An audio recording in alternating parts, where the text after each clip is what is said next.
This meeting is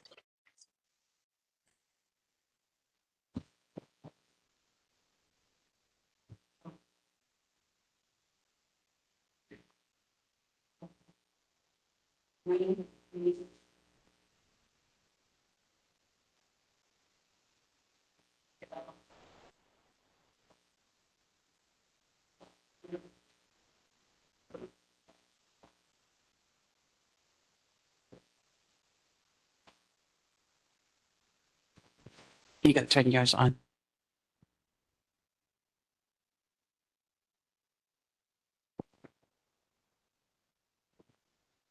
Yes.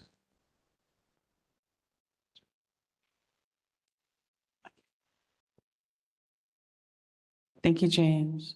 Aloha. My name is Jermaine Myers. I serve as the secretary of the Nānākuli Māʻili Neighborhood Board number 36. Due to the absence of our board chair and the vacancy of our board vice chair, I am chair pro tem for tonight's monthly board meeting. As chair pro tem, I am calling this meeting to order. Today is Tuesday, June 16, 2026, and it's now 7:01 p.m. We are meeting in person at the Nānākuli Public Library and virtually on WebEx. A neighborhood board meeting is a monthly open forum between government representatives, elected officials, and members of the community. Members of the public have the right to submit testimony on any and all agenda items. We have a full agenda tonight, so to keep our items moving, I will go over some rules of speaking. Rules of speaking. If anyone wishes to speak, I will ask that in-person attendees line up at the microphone. Those joining us on WebEx, please raise your virtual hand. When recognized by the Chair Pro Tem, state your full name clearly for the minutes. Comments must be kept under 2 minutes. Official monthly reports under 3 minutes. Presenters under 10 minutes. Sergeant at Arms will be keeping time, or we will be keeping time together. So please enter comments when the timer goes off. I will ask you to conclude your comments. If you speak out of turn or with misconduct, you will be removed from the meeting, virtually or in person. I would like to remind everyone that this is a community forum, so we welcome all comments, all concerns, questions, and even all opinions. Be free to share your mana'o on our agenda items, and remember to treat others with respect and engage with the spirit of aloha. I'd like to ask that at the end of the meeting, I am grateful for everyone helping to put away chairs and tables. Mahalo nui for your kind support. I humbly ask, though, please do not touch the personal belongings of the board members on this table and behind the table. So we will begin with Pule. Board Member Charlotte Weaver, may I ask you to do Pule? Father, we thank you for gathering. We ask that you would help us to glean from one another, that we come in the spirit of aloha and in your spirit, that we would leave here even better and wanting to do more for our community. We ask for strength here. We ask that just the spirit of connection, pilina, and just bless this evening. And the conversations may it be pleasing. It is in your name we gather, Jesus Christ. Amen. Thank you, Board Member Weaver. So before we do the roll call, I'd like to introduce to everyone our new neighborhood board assistant, Roxanne Cristobal. Am I correct? Did I say your name?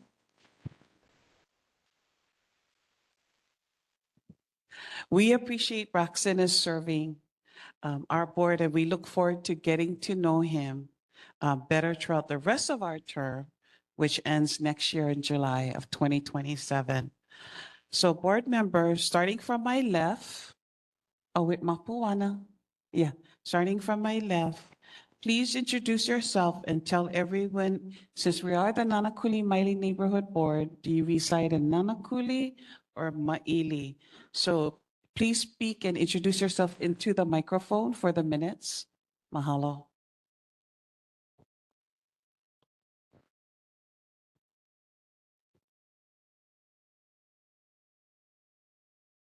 Aloha, I'm Mapuana Tector, and I'm from Nānākuli, born and raised, and getting back to my community. Thank you. Aloha, I'm Blessings. I'm from Māʻili. My name is James. I'm from Māʻili, St. John's.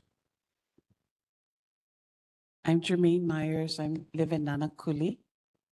Aloha, my name is Charla Weaver. I live Nānākuli, Piliokahi. Paul Iol, Second Road. As for those of you who know Second Road, it's Lepika Avenue, Nānākuli. Thank you. And before I go on, pass the mic over to Braxton to do roll call, I did want to acknowledge to everyone that we are a bipartisan board. So we don't go by party. But I want to introduce to you two board members that are running for election. They're going to be on the primary and the general ballot. So to my left, Blessing Dela Cruz. She is running for for the representative of our District 44. So I want to introduce them so that you know who's going to be in the ballot and make your decision.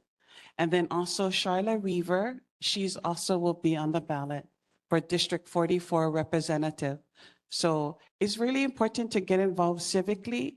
And many of our community members try out the neighborhood board, which is a good way to get to learn the kuleana of our community and our district, and then some of the issues that we need solving. So I just wanted to make sure to give them the honor for them putting their names in the hat to try out for the representative. So at this time, I'm going to pass it on to Braxton for you to do the roll call. And everybody, please use your mic for the minutes. I'll be doing the road call. Just say you're yes if you're here. Start from the top. Paul, Here. Malia.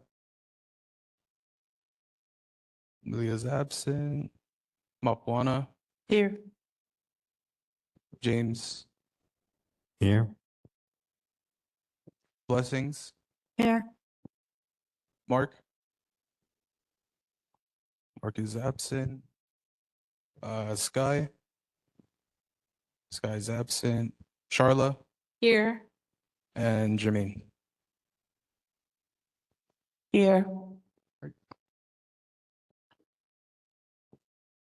You guys have a total of 6. You guys have quorum. Thank you, Braxton. So at this time, I noticed that HFD is not in the room, the Honolulu Fire Department. So I'm going to go ahead and read their report to acknowledge for our community the issues that the report for June 2026. So the statistics provided below represent confirmed number of incidents in the neighborhood board's geographical area for the previous month. For more details on the incidents and related mapping information, please visit the Fire Response Search tool on our HFD website at fire.honolulu.gov under the News and Info tab. Should you have questions, please email hfdnhb@honolulu.gov. So first of all, information previously requested, there was none. Incident statistics for May 2026. Fires, structure 0, woodland brush 1, nuisance 7, cooking 2, activated alarms no fire 4, emergencies medical 100, motor vehicle collision with pedestrians 0, motor vehicle crash collision 1, mountain rescue 0, ocean rescue 0, hazardous materials incidents 0. That was a good one for graduation month. Nuisance fires include rubbish fires outside a structure or vehicle. Fire safety tips and announcements. Fire safety tip, hurricane season. Is it back again? Hurricane season runs from June 1st to November 30th in Hawaii. As we enter into the season, it is time to check your kit, refresh your supplies, and ensure everyone in your family knows your plan. Visit honolulu.gov/DEM to learn about the risks and hazards, how to be prepared, and what to do in the event a hurricane threatens our islands. Build you 14-day disaster supply kit to include everything your household would need to survive for 2 weeks without utilities or access to outside supplies. Check your insurance policies to determine what, if any, hurricane-related damage is covered by your policy. Standard homeowner and renters insurance do not include hurricane or flood coverage. Get appropriate supplies to protect windows. Then they need to be sized for your windows well in advance of a storm. Sign up to get storm alerts direct to your phone at hnlalert.gov. It's pretty amazing. So I encourage everyone to sign up for HNL Alert. So at this time, Honolulu Fire Department, do we have Corporal Pagan or anyone from HPD online in order to give the report for the month?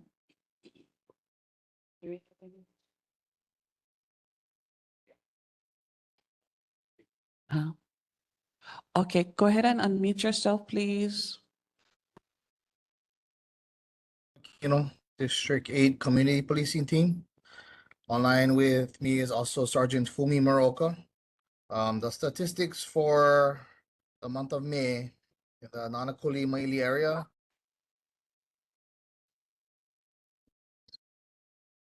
Can you hear me? Sorry. We can hear you. Can you put it a little bit out? Oh, are you speaking right now? Can you hear me? Sorry. Okay, now I can hear you now. Go ahead.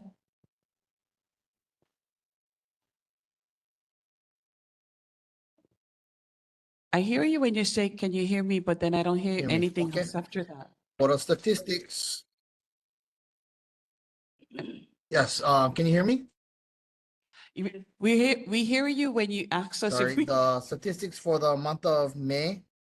Motor vehicle 25 in our district. Oh,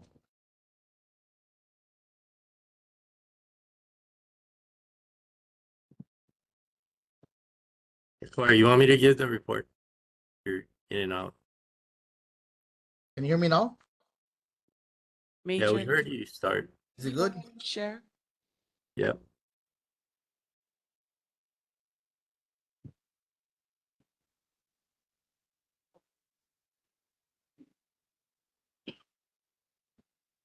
Yeah, I can give the report. Sorry, I think he's having technical difficulties.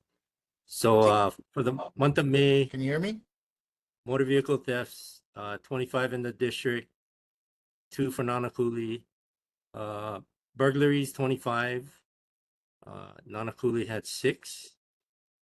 Thefts, 101 in the district, of which 18 in Nānākuli.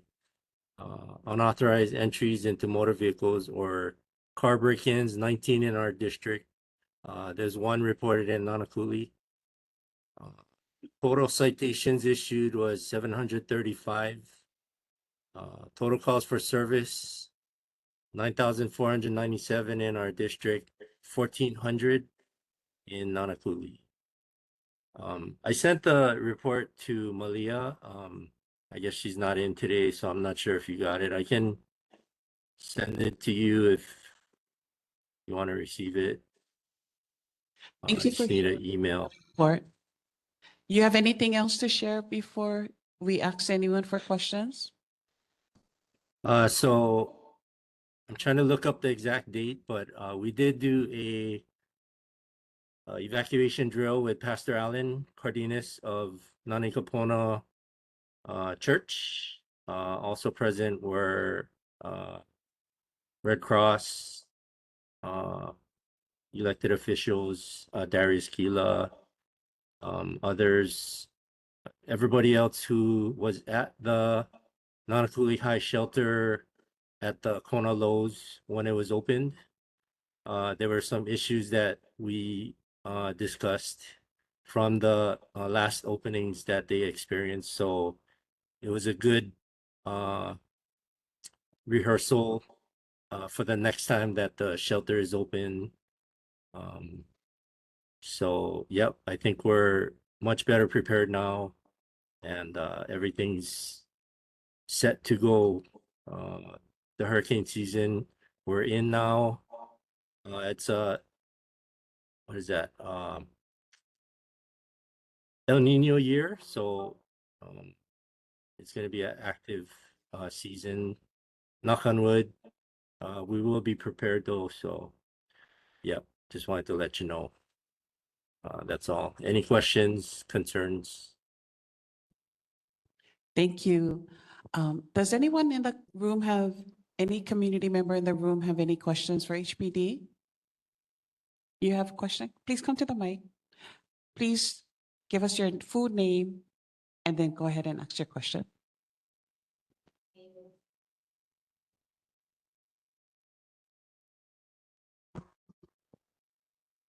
There's no sound, yeah. Yeah.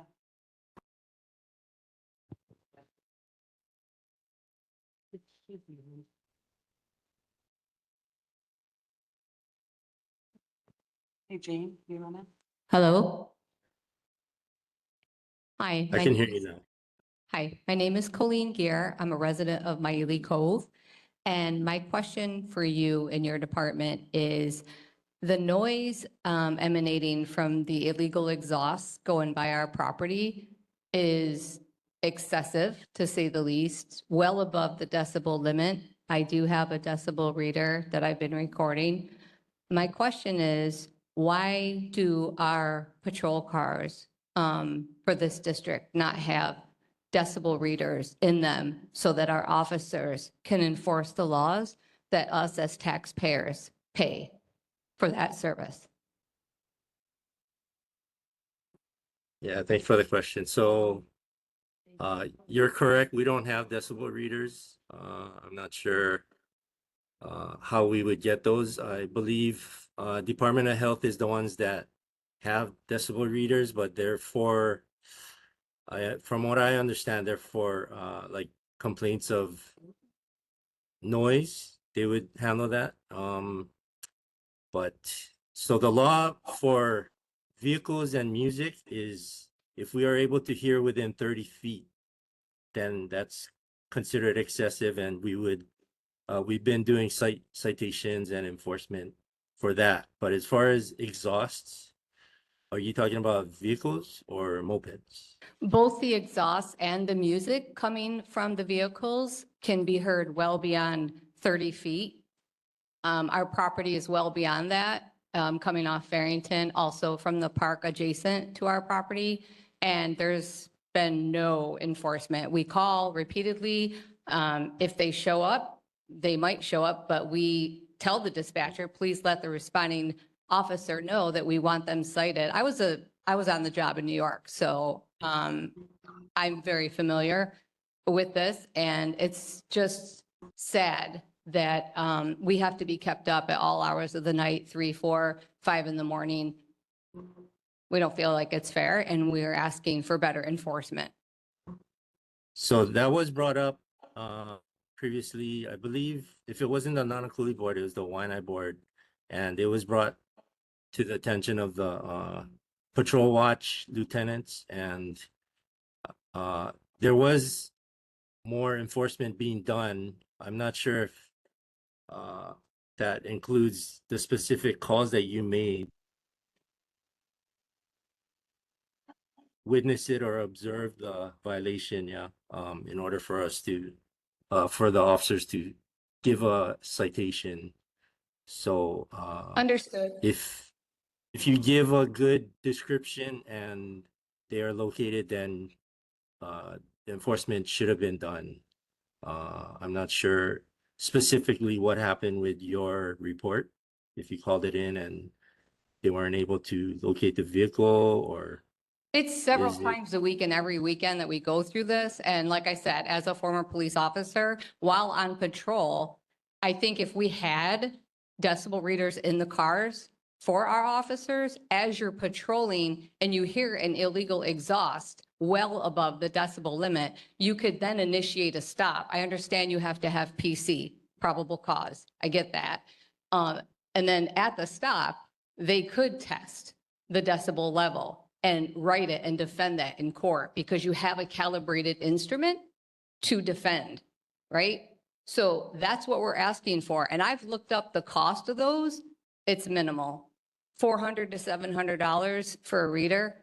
I find it hard to believe we don't have that in our budget. And if we don't, at this point, I'd be willing to buy some because we're just fed up. Yes, I mean, I'd have to bring that up to my command and it would have to be through the department. It wouldn't be just for our district. It would have to be department wide. So I'll find out, Okay, try and get you a better answer. thank you so but, much. If Appreciate it was it. up to me, I would get that done. Thank you know, so but, much. Yeah, thank you for the question. Anyone else? Uncle Richard? Aloha, Board. Thank you, Chair. Richard Lanford. Sitting on the Transportation Committee for a bit, and I noticed that the more lanes we having, the faster people going, or maybe it's just the cars that they can go faster now. Before you go 45, your car make all kind of noise, so you know you're speeding. But nowadays with these new type of cars, you hardly know you're going 55, 65, 75. I catch myself. But I guess my reason for standing up here today is I noticed that coming out of Waianae and going to Kapolei for doctors or whatever, I noticed the speed limit on our drivers has increased a lot. A lot enough for me to go 35 and see guys passing me. And I'm assuming they're going at least 50 to 60 miles an hour. So my request, I guess, is can we have more police presence, or we used to get the motorcycle officers.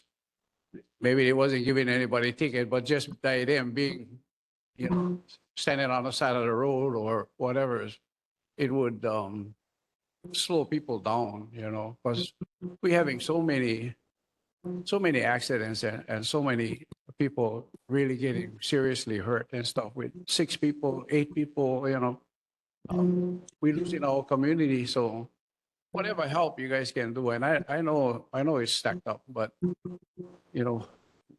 they say you see something, say something. So this is my say something to you guys. Thank you. Yeah, thank you for the information. So we did have an increase in traffic division out here, solo bikes, giving citations. But yeah, every time we do it, people slow down, and then they have to handle the whole island now. So when they spread out to other areas, then it eventually starts up again. And I'll bring that up to our traffic division and our patrol officers and Thank you. get some more enforcement on this side. Yeah. Thank you. Thank you. Thank you. Auntie Calais? Aloha, Kalei Salcedo. I understand where your concern is, but we also got to understand how much gentrification has been going on in our district. Okay. We have no control on that.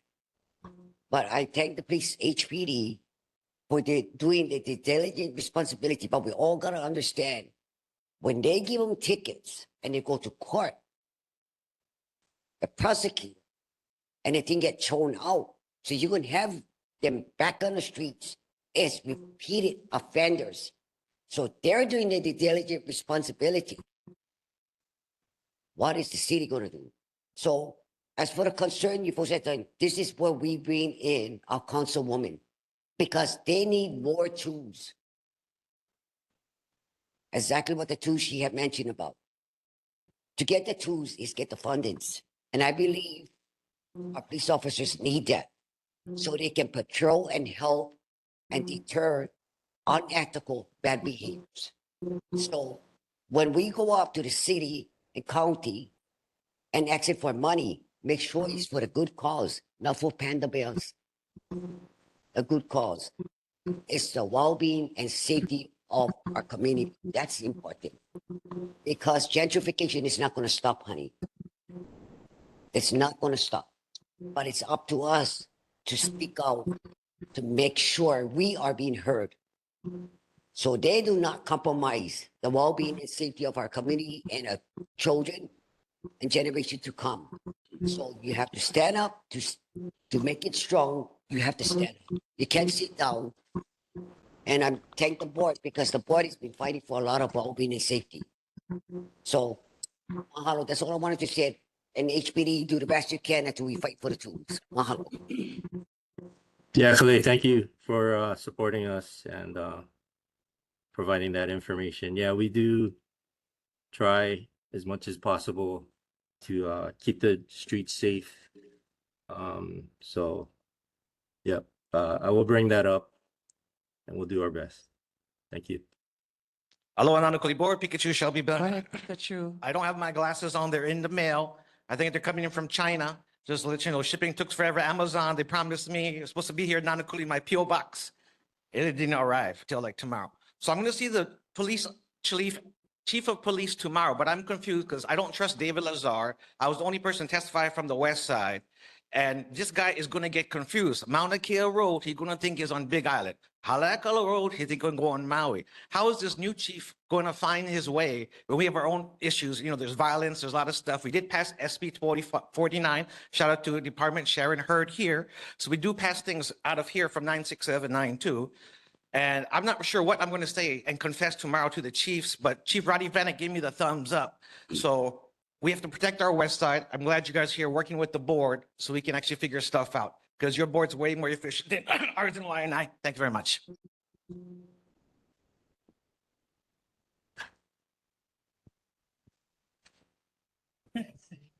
Sir, go ahead, name your, say your full name.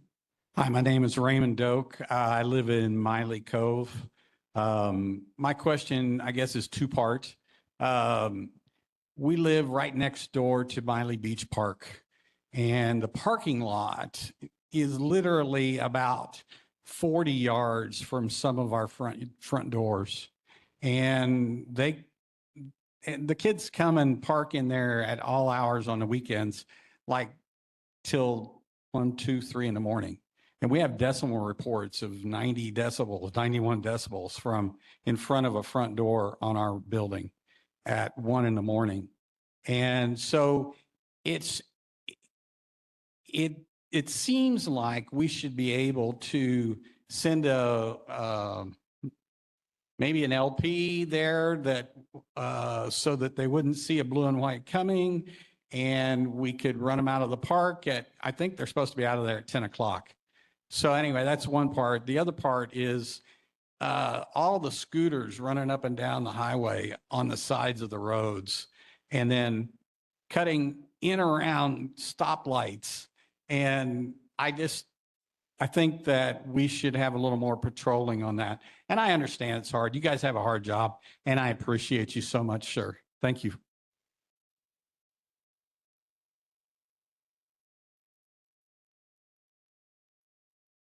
Would you like to respond? Sorry, I had my mic turned off. But yeah, thank you for that. Our patrol officers do make frequent checks at the parks. And if the parks are closed, they have them leave or give them citations or whatever needs to be done. I'm not sure if you called it in. If you did and they didn't do it, then you can call back, ask for an explanation or a supervisor, you know, to make sure it gets done.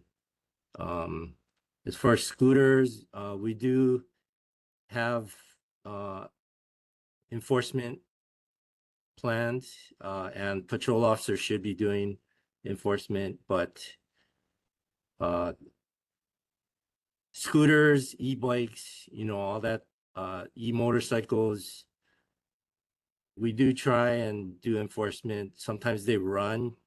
We don't want to chase them and cause a big accident. Then, we get blamed for it, and, people get hurt and things like that. So we have to use our discretion on whether we pursue vehicles. If it's for a traffic violation, we're not gonna, chase them to where it's a danger to the public and traffic. So it's not easy, yeah. But we are trying to do the enforcement. There's a lot of scooters, motorcycles running around. We do our best to stop them. A lot of them do stop, and we give them citations and things like that. Also, I was gonna say, we do enforcement, we give citations, we arrest, but when they go to court, a lot of these things get thrown out by the courts and the judges, because I guess they have more serious offenses to deal with, and that's kind of the problem too. Yeah, if there's no consequences, they're gonna just get out and continue what they're doing, and that's an issue that we face a lot of times, that we're giving citations, arresting, but we see them come out and do the same thing over and over again. Then it's discouraging for us to do it, and enforcement is kind of a waste of time sometimes. I mean, that's our job, so we do it, but that's the kind of difficulties we face, but we will continue to do it. So just letting you know. Thank you. Mahalo. Seeing that we don't have any community members in the room, I'm going to go now virtually. I see Johnny May got her hand raised. Johnny May, go ahead, unmute yourself. Thank you, Chair. Johnny May Perry. That statement, waste of time. I know it's frustrating, but that's HPD's job, enforcement, no matter how tiny or how severe it is. That's your position. So our council member had diverted funds to support HPD, and District 8 needs better services and not call 911. This is a waste of time. Tonight, there's Speaker 1 and the last speaker, Raymond. I think that calls for investigation and not call 911. Thank you. Thank you, Johnny. Yeah, I did say, we do face, it feels like sometimes like we're not getting any support because nothing happens. Yeah, but I did say we are gonna do it, and we continue to do it. We've made improvements to the living conditions. We're always doing stuff. We're busy out here, yeah, and we're gonna continue to do it. I'm not saying we're not gonna do it. Mahalo. Do we have any other community members online before I go to the next item? Because I've already closed down in the room. Anyone online? Anyone online? No, I cannot. I need to move on. Yeah. And then board members, do we have any board members? Board member Tector, and then board member De La Cruz. Thank you, HPD, for all that you do. And not saying it lightly, because a lot of the laws cover certain city, state, federal, Hawaiian homestead. So we'll do our best to support HPD as much as possible. Back to what Pikachu mentioned, as far as the new chief of police coming out of retirement in San Francisco. Not a happy choice, but as long as you guys are happy. Are you guys happy? Hopefully that you guys bridge the gap and we'll make it work. He may feel like a malahini according to the article, but we welcome him. This district will welcome him. The wife has family in Kahuku. We'll see, we'll make it work, but if he has his own agenda, then all the more you guys are gonna need support from the community. So that was my question. Are you guys happy? Well, I can't speak for the whole, department. But yeah, I'm sure we're gonna give him a chance. We're gonna see what kind of positive things he can bring from San Francisco Police Department, and we'll go from there. He was chosen by the commission, and we're gonna go by it. We're not gonna fight it or anything, so yeah, we're just gonna work with it. We're gonna continue what we've been doing, provide safety for the public, and that's the main thing. We're gonna go with whatever changes that may come and work with it. That's Thank all you. I can say for now. Right. Hawaii is not San Francisco. San Francisco has its own dramas and problems, and that's why I'm asking why you guys, or are you guys happy or not? We'll make it work. We'll try at least. Give them a chance. Thank you. Absolutely. Aloha. I agree with Board Member Hector here. My question actually is my comments to the officers in our department in regards to the homicide and also the game rooms bust and the awareness of what's going on in the community.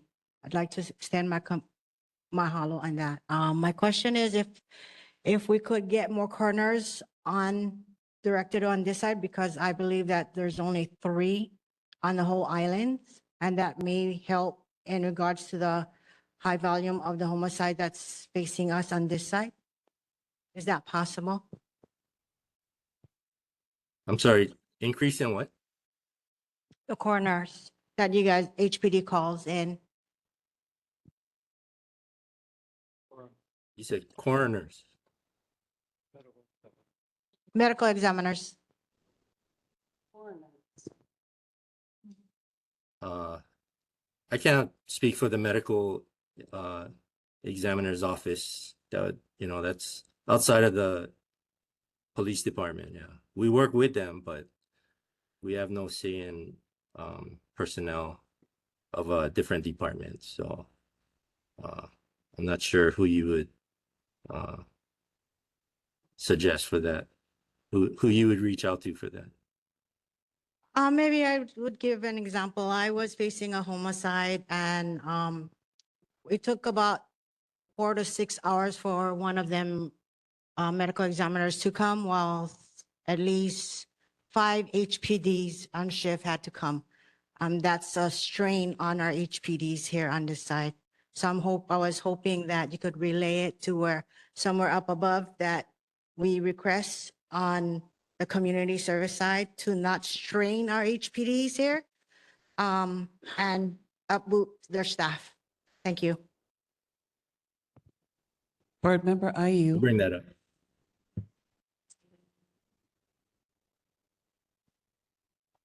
First of all, thanks, Sergeant Fumi, for your service. Yes, we'll give that police chief not a chance, but he's got to do something.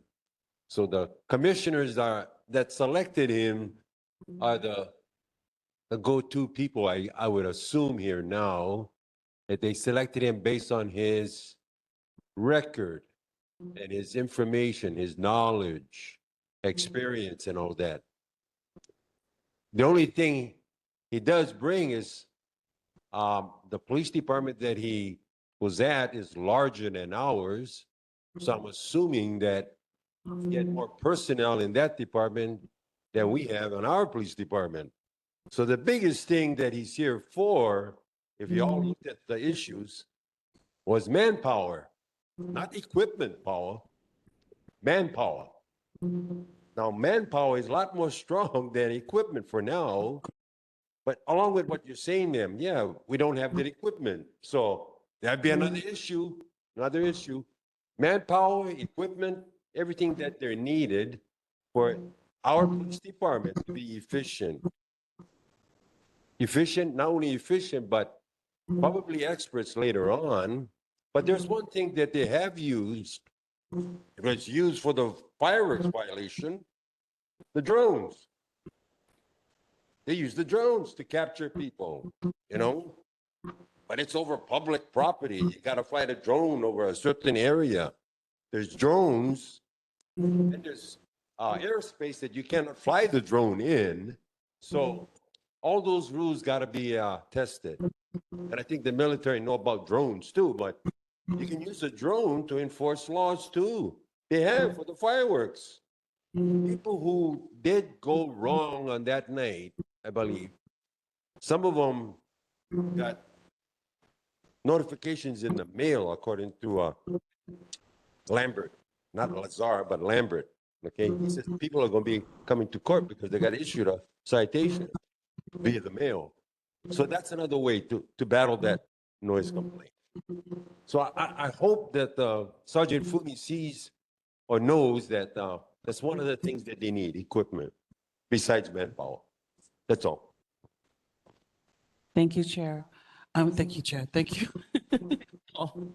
Um, I'm the chair, and I'm gonna ask the last question for this report, and then I'm gonna move on to Honolulu Ocean Safety Department.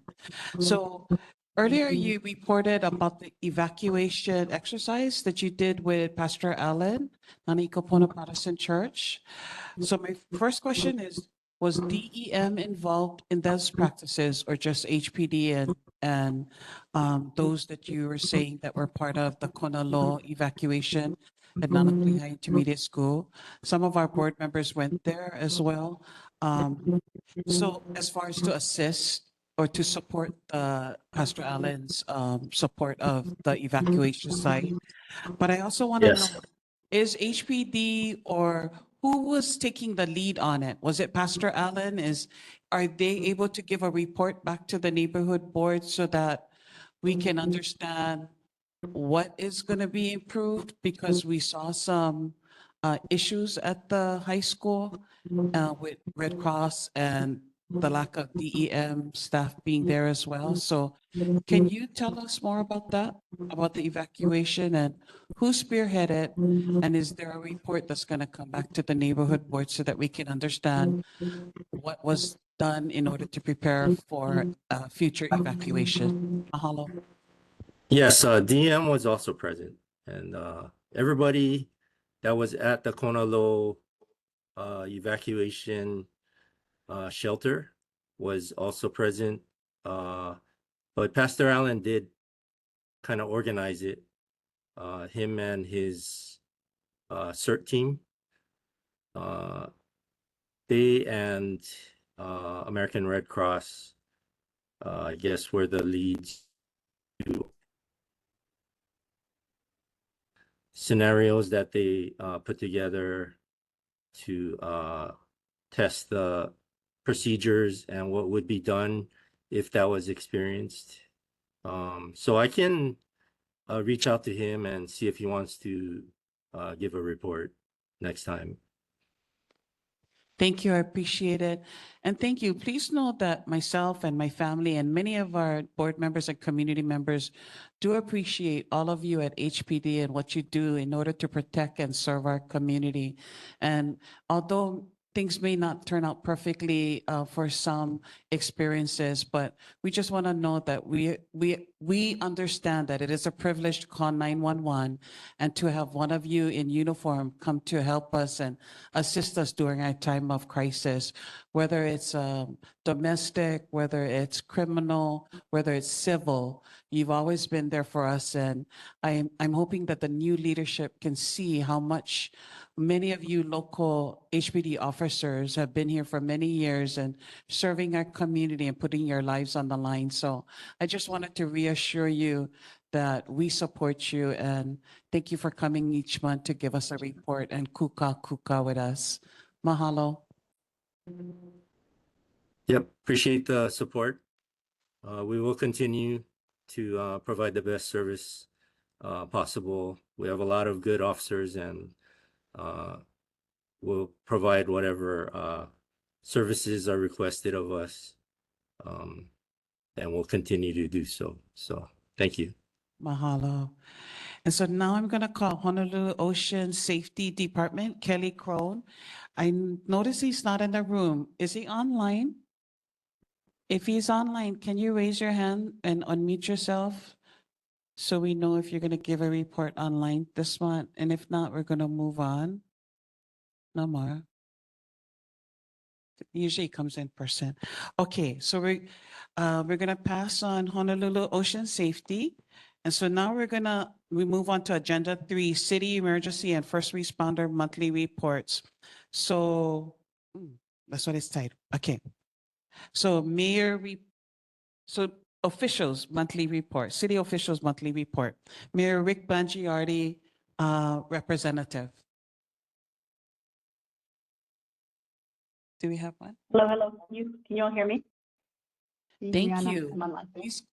Please go ahead, introduce yourself, and we're so happy to have a representative. Mahalo. No problem. Aloha Taco board member. My name is Trisha Dang. I'm trying to get used to, I have my camera and my phone. So if you see two people, that's me talking in my phone. My name is Trisha. I'm the deputy in the Office of Resilience out of the mayor's office. So, we do the climate change studies. We do a lot of research. We write the plans and the actions that really bring together the different departments and overall strategy that the city works on.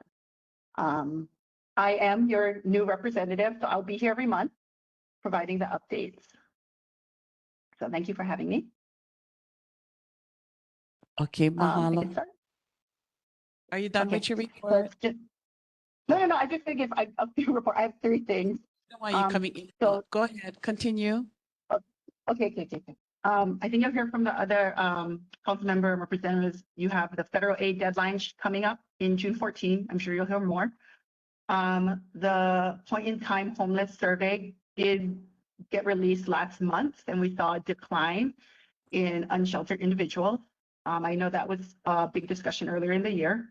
And then also a couple of things to be aware of for action. The city has its innovative microloans for small businesses. This is for early stage entrepreneurs who often face the barriers to traditional bank loans. So this is 5,000 to 50,000 type loans below market. If anyone wants more information, you can find information on Oahu Business Connector. Research that, you'll find it, oahubusinessconnector.org. The other thing my office has is out for draft for comment is the Oahu Food System Plan.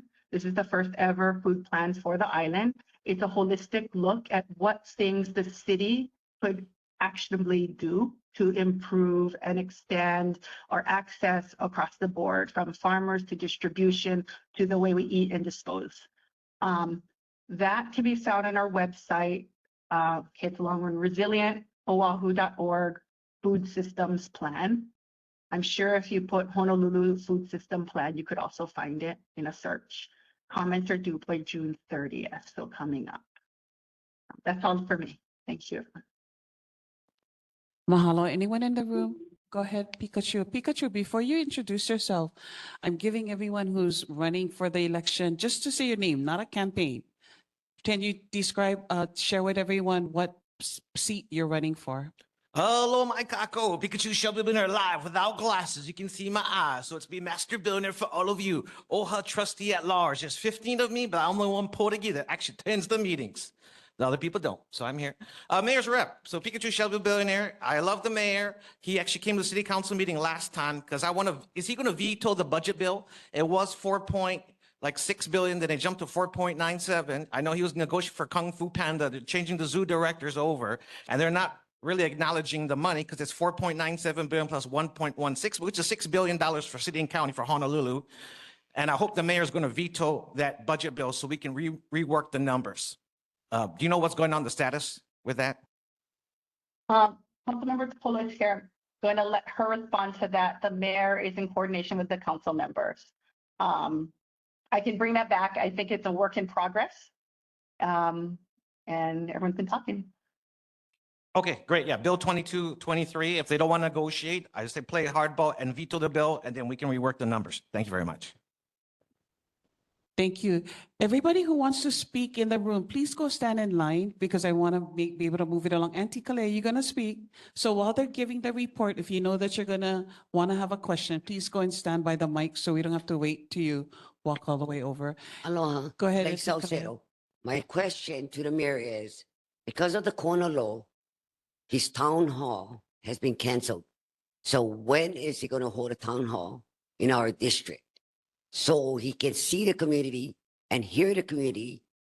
That is one of the things. The other thing is, you know, with the budget thing and all that, once again, panda bears is not important to Hawaii. The well-being and safety, that means maintain its facility for our parks, our sidewalks. That is the #1 priority. Because you have to build a habitat for those panda bears. And there is no way that you're going to make $2 million a year on that panda bear come to Hawaii. No way. That's unethical. Waste of taxpayers' money. So when are we going to have a town hall meeting, which we definitely deserve to be heard, the committee on the whole 96792? The other thing is the maintenance, like I said, our beaches need to be addressed more. Unethical behaviors on the beaches, dogs chasing the kupunas, that is a safety issue. You can walk on a beach, but let me tell you, you'll find a baggie, you find needles, they don't talk about that, okay? So what's good for Chinatown, honey, bring it to the 96792. You go spend in Chinatown, double it in the 96792. That aiding and abetting needs to stop. Mahalo. Hello. Hello, Yeah. Mayor's Rep. Hi, my name is Austin Well- Salcedo. I kind of missed my area of supporting HPD. What I was trying to say is, in support of HPD with all the diligent efforts of trying to support our community in our district, even though they're shorthanded, there is actually laws. We ain't going to make new laws. Our judicial sector is actually not doing their job, basically. They're letting loose all these habitual perpetrators that's trespassing on our area. The state courts, their area is Hawaii Revised Statute, Section 708-814, trespassing. That's the enforcement, not only on the state property, but also on the city properties as well, too. So even though our HPD doing the due diligent work out here, making their reports, it gets to the prosecutors, up to the judiciary, the judges, where they throw the cases out. So basically, we need our mayor to discuss the matter because judicial is a whole different entity all by themselves. We need to pressure them, invoke what's this law. We don't need more laws, but do what's a diligent effort in the laws that is written, stated, and we need action on this thing. Habitual criminals cannot be continuing doing their violations. Okay? Hawaii Revised Statute 708-814 needs to be enforced. Okay? Aloha. Oh, thank you. Do you have a response? Are you okay? You have a Oh, response? I'm okay. I'm taking notes and I shall talk to each individual on my team about this and follow up with you. Okay, awesome. Okay, I see that no one is in the room at the mic, so we're gonna go virtually online. I see Johnny May. Johnny May, go ahead, unmute yourself. Thank you, Chair Johnny May Perry. I attend more than 7 neighborhood boards every month. And what I know of downtown neighborhood board, a lot of the funding comes from the merchants, that I can say. Also, I wanted to know the status with the mayor on the landfill. Is it on or is it off? Thank you.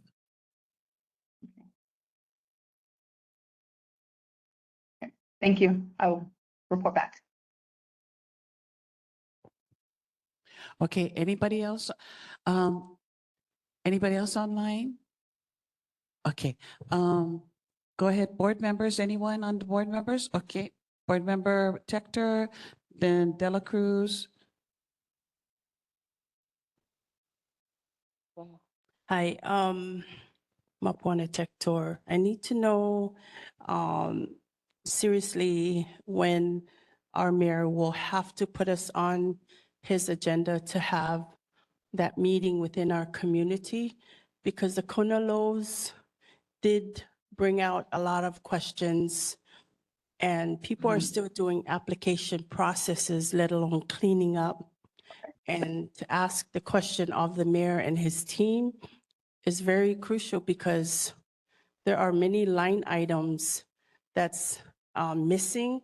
So a lot of us aren't able to complete the whole application process to actually get people out to our homes to either repair the roof. They received pictures downloaded, but no one has been able to like come out. So yes, we hope to have that meeting soon. Thank you. Okay, thank you, thank you. That deadline, I think what you're talking about is the FEMA aid, yeah? Is that the FEMA aid for the, or it's called individual assistance? No, FEMA is federal. Mayor would Yeah, yeah, be yeah. So- yours, the city and county, even though you are part of that. City and county has their own, if you didn't know Okay. that. They brought their own team. So FEMA, No, I'm sorry, I wanted clarification on the application. Which application? The city one?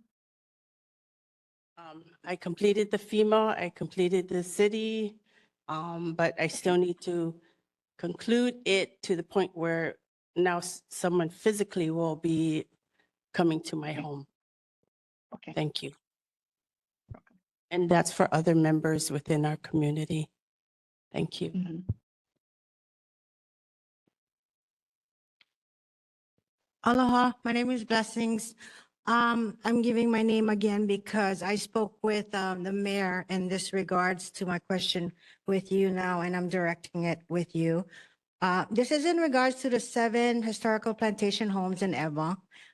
The program that's in Eva, I was hoping that it would reflect here towards this area in the Waianae and Nānākuli area, and if it could aliquot and be provided for the people as well for the Hawaiian homes and help in regards to lowering the list. And that, I understand it's historical plantation homes, but could it be extended to the people that's already on the list for that? And also to Yeah. continue the program towards this side as well. Thank you. Any board members to my right? Okay. Thank you. I'll be the last question, and then we're going to go back to Honolulu Fire Department. So I just wanted to ask you if you could, I know everybody was talking about, some were talking about the Makaiva Hills, the status of it. So I'm assuming that what was reported on the news is true, that the mayor has told everyone that he's not going to be pursuing Makaiva Hills, and that they're going to go back to, ENV is going to go back to the drawing board and try to find another site. And so can you let Mayor know that if that is indeed is true, that Nānākuli Māʻili Neighborhood Board truly appreciates that he's been standing by his word that he was not going to be doing another landfill along the Waianae coast. Entering through Waimanalo Gulch is still the Waianae coast. So even though it's a new name, Makaiva Hills, you know, we appreciate that he has heard our voices and also our resolutions in that we did not want a Waimanalo Gulch 2.0 with a new name in our community, driving on our streets, etc., to, you know, to the landfill. So please express our mahalo.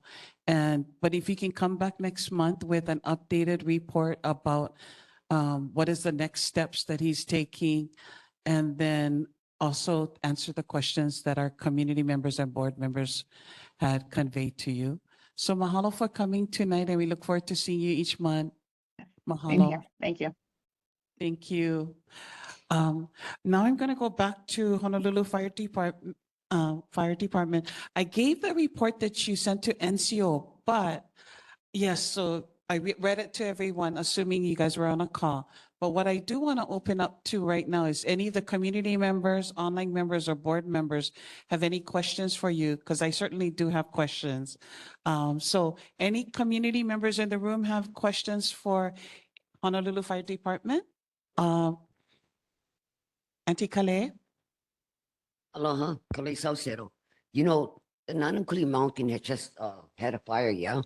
So if that fire was more, it had came more down to the highway, it would be a chaos because then you was gonna have to block the road. That means everybody's gonna be stuck in traffic on both direction if it came down on the hitting the H1, you know, the highway, Fountain Highway.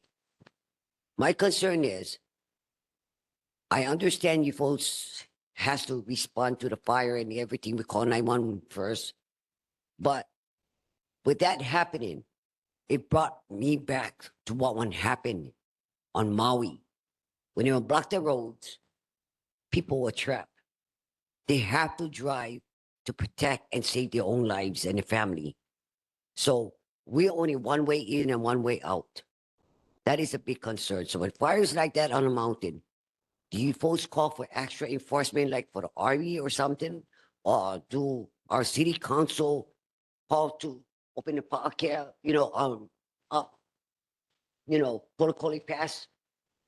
And by the time they open the Kolikoli Pass, you already get the traffic from the west side all the way on the H1 freeway to Pro City. So that is a big concern. The road is congested. There's no U-turn within that side of Black Rock side. There's no U-turn because it's just no way if you get one complete stop. So this is a big concern that we need to address because one day we're going to be facing the same what Maui had faced. So now we know there's an issue. This is what we all need to address. And to address it, we all need to be the voice. So the question is, do you folks call for the Navy, the Army, for assist where they have to open an area? That is my question, because this is a big concern. One way in, one way out. We're trapped.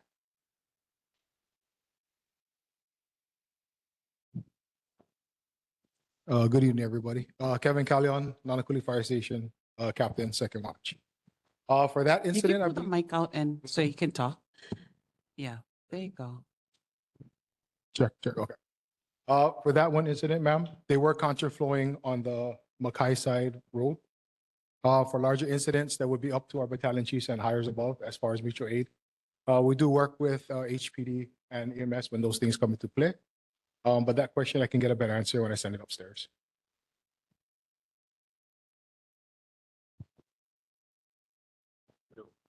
It's just a concern.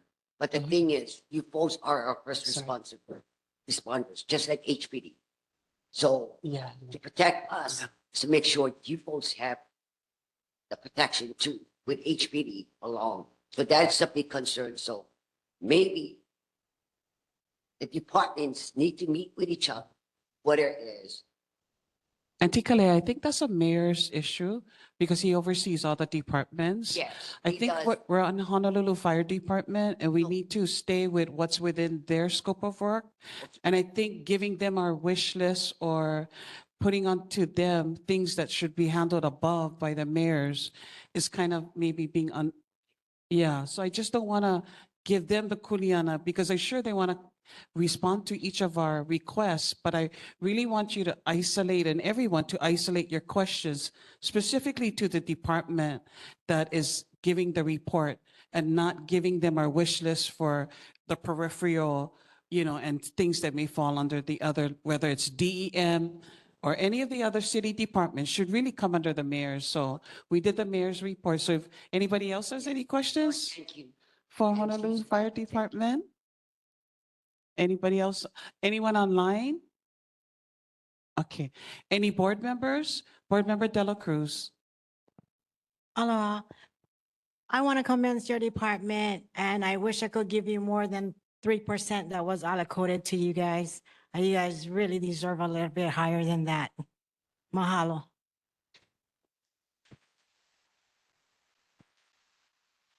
So I have a lot of questions for you. So if you want to stand by the mic, and then we'll just go one by one. Rapid fire. All right. So during the month of graduation season, last month, was there any incidents involved with any of the graduations from the elementaries to the high school? Oh, well, as far as like during that time for that related to the schools or. So there was a motor vehicle collision, pedestrians, medical 100. Oh, Sorry, your question is specifically for so specifically to do with graduation, because during graduation season, many times they drink after, or whether it's the family members celebrating. Was there any type of incidents that was related to graduation night? Right now, I couldn't say offhand. I can try Okay. and ask above if they can do some research on that, but I would have to get back to you on that one. Okay.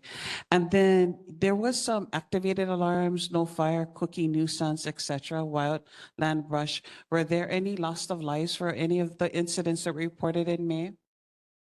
To my knowledge, no, but I can double check those numbers for you. Okay, awesome. And then I noticed, I think it was a week ago, some hikers I live on Nānākuli Ave, looking towards Makakilo. There in the middle of the night, I thought it was actually a drone, but then actually it was their flashlights. And so I called HFD, and then I would think it would be a rescue thing. And then they said they were aware of them and they were just monitoring them, that they come down from the mountain. Did they come down safely from the mountain? Because I didn't stay up to watch all night. I'm not sure. It might happen on a different watch that I wasn't working, so I can go double check for you. Okay, okay. And then you mentioned in you guys' report about hurricane season coming up, that is there anything that you see in HFD that can help us prepare for the evacuation, whether it's, our evacuation site? Do you feel that there's any shortcomings with DEM's plans or our community civil defense plans or anything like that that you guys see as far as HSD PUCA and that nobody is addressing? I believe that's beyond my scope. I can go ahead and send it out to my battalion chief and I can get an answer for you. Okay, if you can report back next month, because we're heading into hurricane season. And during the Kona laws, there were PUCAs that would happen at the evacuation site. And most importantly, we don't have sufficient evacuation sites along the Waianae Coast. We only got one. And so I'm just hoping that the bag doesn't stop in your guys' corner as far as, and that there is a place that you guys can tell people to evacuate to when you guys do go to rescue people, right? So I just want to make sure that that can happen in the future. And then, yeah, I think that, the last one. So this came up a few months ago, and I'm not sure even if it was last year, and Captain said he was it was a different shift that came and gave the report. But what happened was, what our community members want to know, and I think it was Uncle Richard who actually asked the question. There used to be, when you guys leaving Second Road, when you guys got an alert and you're going down Nānākuli Ave, or when you're proceeding down Haleakala because you go through Mano, there used to be the sirens used to go off and the lights used to blink at the stoplight to alert the drivers, because we got Speedy Gonzalez on this side, right? And so I've actually been at the stoplight when I see that they're still driving, even when they're running yellow lights, so to speak. So what happened to that alert system? That again, that's beyond my scope. I can go ahead and try and find the answers for you guys. I'll write down the questions you have and I'll get back to you guys next week. Okay, and if it's a funding issue, we like to know how our city councilwoman can support you guys in getting it along the Waianae Coast, because when it comes to HFD, you guys really need to get along the Waianae Coast when fire or when it's, you know, emergency along the Waianae Coast. And Farrington Highway is hard to traverse there, especially during traffic. So anything that could get you guys to support, especially the 1,050 homestead lots are in this valley. We just really want you guys to be able to get on Farrington and get going. So yeah, if you can report back next month, mahalo. And then I'm going to go back to Uncle Richard because I want to honor his, yeah, Uncle Richard. Thank you, Chair. I have one question, and it pertains to the wildfires, I guess, because I noticed up at Park Hill, almost all of the places that it doesn't have any occupancy. The grass is at least 6 feet or more taller, and for me, the concern is Park Hill Road and certain areas up in the Waianae Valley area, because that's the main road to get in and out of your particular place in case you know, some kind of emergency, or if your house on fire, you gotta get out. And for Park Hill, you would be trapped, because if the fire was there on the bushes side, I think that it would overpower the drivers and stuff. So I guess my question is there any particular plan that they can, fire department can put together, or find a city organization that, city office that can come and instruct us? Because once we get stuck, we stuck. It's too late already. You know, same with the Maui guys. Once you trap, you cannot get out. So I'm going to bring this up in a Waianae board as well, but I think we should start looking now, because a lot of the overgrowth is all over our area. If you really look good, you know, every place that's unoccupied with people, there's a lot of debris over there, a lot of grass, a lot of places that go catch fire. Thank you. Thank you for all you do, the firemen. Thank you, Uncle Richard. And I think those are some of the conveyed concerns that Auntie Calais had as far as in the peripheral. Thank you, Captain. And what I'm going to do is I'm going to ask Braxton if it's possible, and we can see if this can be a monthly thing. Usually within 1 to 2 days, they post a video on the neighborhood board site on YouTube. So I'm going to ask him if he can forward to you guys the links. And then that way you guys can, if everybody's speaking into the mic, you can hear the questions. Okay? Yes, go ahead. I just wanted to say thank you. I appreciate you guys' support, and it really means a lot to us. So thank you for that. It's an honor to serve this community. Thank you. Thank you.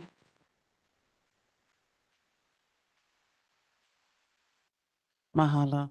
We just have amazing men and women in uniform, and so grateful. Okay, now we're going to go down to the council member, Audrey Tupola's report. I understand she's on virtual. Hi, council member. Go ahead and give us your report. Thank you for attending online. Mahalo. Aloha Chair, aloha board members, community members, and I do have my staff member Kika in person. So if you do have follow-up questions, she's there. Thank you, Kika, for being in person. I have a few updates, and thank you everyone for your support of our first responders, very important in the city. For HPD specifically, like in the city budget, I put in money for incentives for retention, bonuses for referrals, because that is the highest amount of officers that end up staying with the force, ones that have been referred from other officers. Money in there for dispatcher parking, because actually our dispatchers all pay for their own parking. So something that Uncle Paul said earlier is super key, which is personnel. We need to focus in on our personnel. When I came in as a city council member in 2021, we had 320 vacancies. Now we're up to 460 vacancies. So personnel is the first and foremost, but as you guys know, the new chief started on Monday. So we are anxious to see what his priorities are and how he will proceed forward. We did actually end up putting those as provisos, so not additional money, because last year HPD lapsed around 30 million, between 32, 39 million. And 2 years ago, they lapsed 50 million. So HPD definitely has money to use for these incentives, but they also have money for some of the equipment that was spoken of tonight. Again, it will have to be the purview of the new chief to see if he is going to expend the funds the way that we believe on the council it should be expended, because they definitely have the agency with the most money that they could expend for any of these things that they need. Also wanted to thank NARCO. Now, NARCO is not Sergeant Fumi and CPT, but the narco team has been working hard. When I first got in, there were 26 game rooms. Now in the Waianae area, there's 5.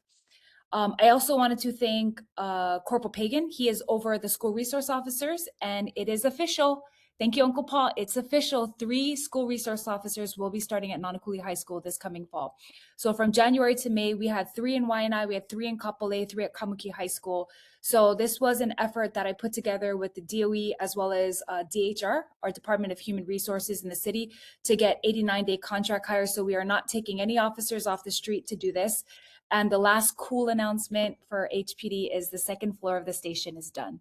So I want to thank everyone who supported that. I put in the 1.8 million into the budget. Thank you to the mayor's team for releasing that funds. And it's been worked on this past year. So I'm excited that that happened while I was in office. Secondly, for the Kona Low recovery efforts, I just wanted to thank a bunch of people who have been helping back there. Of course, Pastor Allen and his team. Hawaiian Council donated 15 million. That was 69 truckloads of material that got dropped to various farms on the back roads. That was a huge, huge help. Beachside Roofing actually helped to do some of the roofs back there. And of course, thank you to Representative Keeley. He's working hard on a lot of infrastructure updates because Pa'ake Road is owned by the state. Thirdly, the landfill. So for clarity, the reason why the mayor's team did not move forward with Māʻili Hills is because we took the 30 million out of the budget. So 30 million was inserted by the mayor's team in Bill 23, and that was to acquire the land. So the very first version of the budget, I removed it. I got the other council members to agree with me that it was going to be removed. And for those of you who attended the Kapolei Neighborhood Board on April 24th, the reason why they had that meeting is because they needed a public infrastructure map symbol. And that hearing was about them telling you guys, but after that, the public infrastructure map symbol has to have a hearing in the city council, and we refused to have it. I talked to the council members on the zoning committee, told them this is not what our community wants. So because we did not have the hearing and there was no PIM symbol, they can't use the money to acquire it. So long story short, because of the council's efforts in blocking those 2 things, which was the insertion of the money and the PIM, they have to come back to the drawing board. And 2 of the main things that were brought up in a lot of the meetings is 1, there was no articulated plan about why Māʻili Hills was chosen. There was nothing written in the previous Landfill Advisory Commission, of which Cynthia Resendez sat on it from our community. They never ever did look at Māʻili Hills, so no plan. And secondly, we were told that it wouldn't be there, right? So there are different things that were at play, but I wanted to let you guys know what really happened there. And lastly, I did pass a resolution 26-7, ending land force task resolution. So the task force is starting next month. There'll be 1 representative from the Senate, 1 from the House, myself, DOH, DFM, ENV, various people. There's about 15 to 16 people, and then we will have a public meeting where people can attend. But the idea here is that we're going to make an articulated plan of how we end our dependency on landfills. In the budget for Bill 22 and 23, which is why we don't want it vetoed, I put in 2 million for Kulaʻaupuni drainage. I know we're still talking about that. It's supposed to get done. 750,000 for the long reach excavator for a lot of you guys who have been asking for Ulehava to be cleaned more frequently. We really need that long reach excavator, and I got that in the budget. Thank you to the mayor's rep for bringing up the new point in time count. So for our district, which they rearranged and now is called Region 8, we are down 39% on veterans unsheltered, and as well 40% down on unsheltered individuals.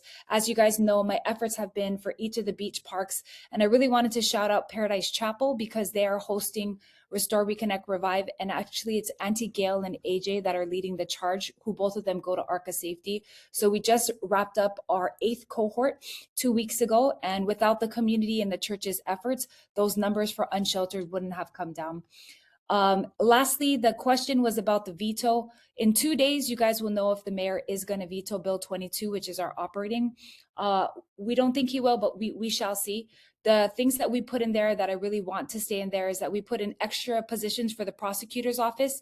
It was mentioned earlier tonight that the judiciary is the problem, meaning that the cops arrest and then people are not being prosecuted. So we put in those extra positions, and if our budget stays the way it is, then those positions will stay. And we also put in 5 extra DEM staff, because we are aware that the DEM department was not as fully staffed as it should have been during Kona Lows, and that's part of the current budget. So if it gets vetoed, those positions will be taken out.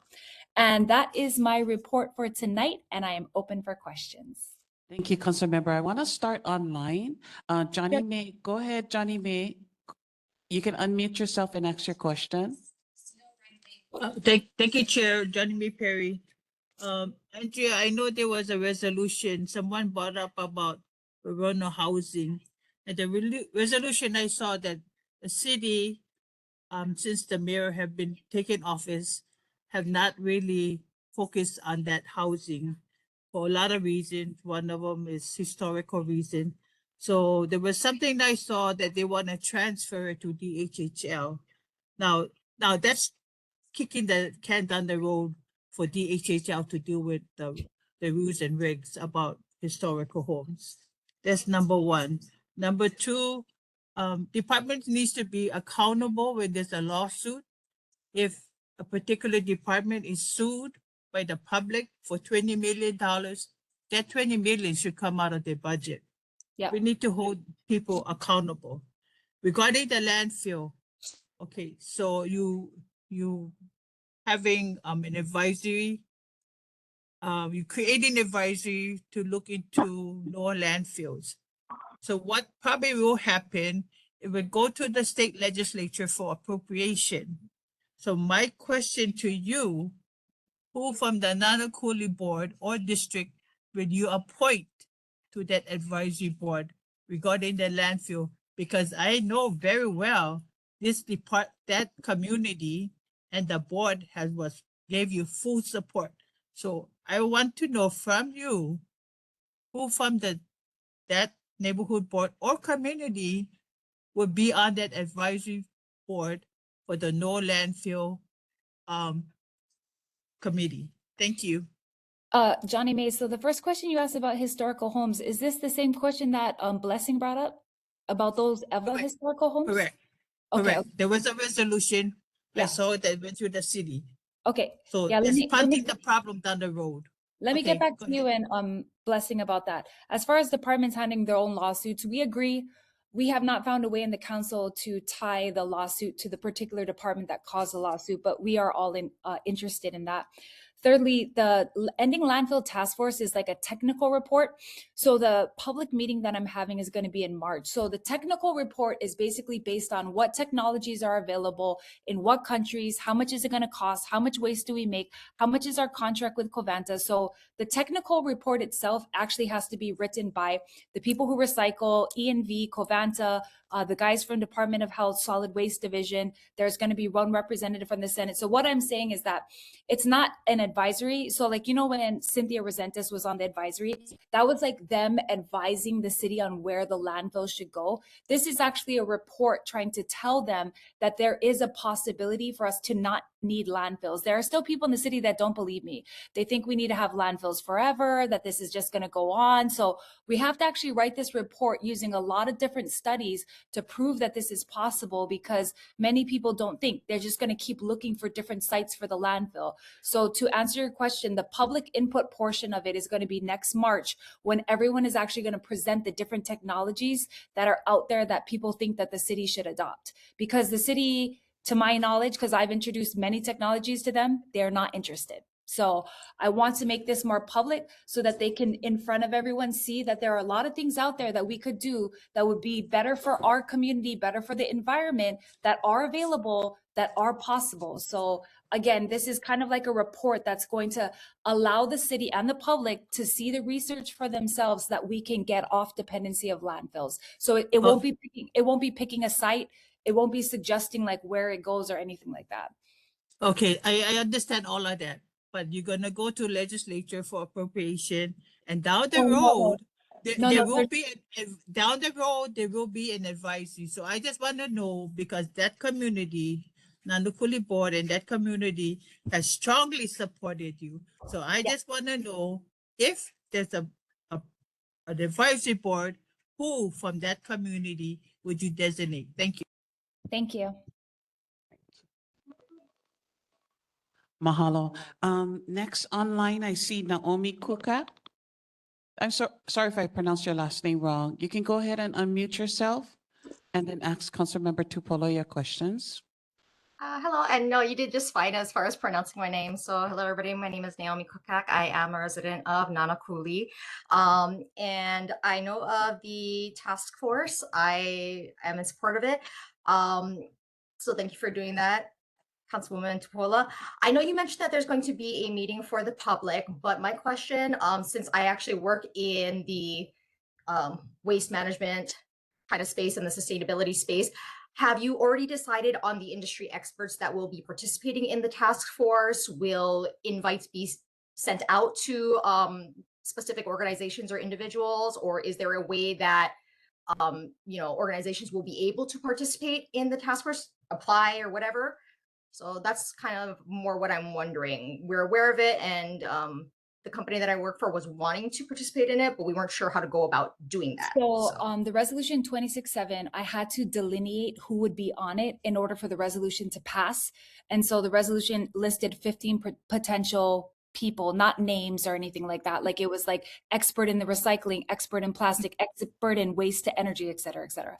So the 15 people that are on there, they've been invited, or people from their industry have been invited. But that's why I want to have the March meeting, because we want to open it up to everybody and anyone that has interest or has worked in the field.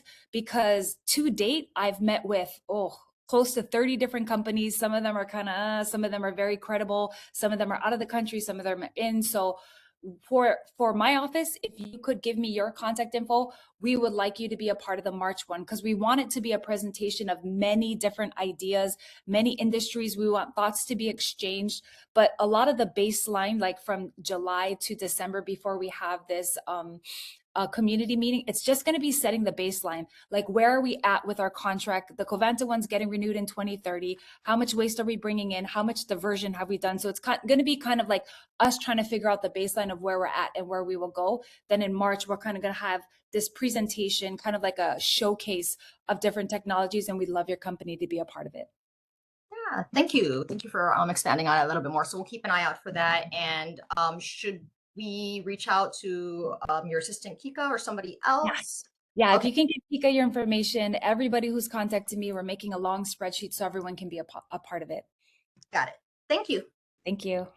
Mahalo, Council Member. Now we're going to go to those in the room. Uncle Austin, go ahead, ask your question. Hello, Councilwoman. Hello, Andrea. Anyway, Hi, Uncle. bring it to attention. Now this is summertime where the children is loose, and we have a lot of unsheltered individuals, which is not unlawful, but the pollution they bring about in their areas, that's kind of encroaching our whole district area in 96792. What I'm trying to say is, judicial is letting these habitual perpetrators let go. Okay, the Hawaii Revised Statute, it goes both ways. We don't need new laws. We just need enforcement and execution at the highest level, and just judicial. Okay, that's a separate entity, like I had mentioned. And I will emphasize again, Hawaii Revised Statute 708-814, remaining on the no trespassing property is subject to prosecution. Prosecution is bypassed the prosecutors already. It's in the judicial area. So we need execution of these laws. We don't need more laws. So I don't believe we need more funding for HPD. We need one whole different type of team to be put together with HPD, HFD, to go and seek these areas of these perpetrators where they are remaining on the land illegally, habitual offenders. They need to be prosecuted at the highest level already, because not only there'll be a risk to fires. We had over at KL's on the city park arsons. They went, got arrested and went up to judicial. Judicial had released it because of psychotic. Okay, I followed this because I filed a TRO against this individual female with psychological issues. Once they went to the judicial, they released it to the Department of Health. She disappeared. Okay, I couldn't get my TRO as well too by the judge judicial. So how do the landowners get protected? We have Act 235, trespassing on the Duke's Law.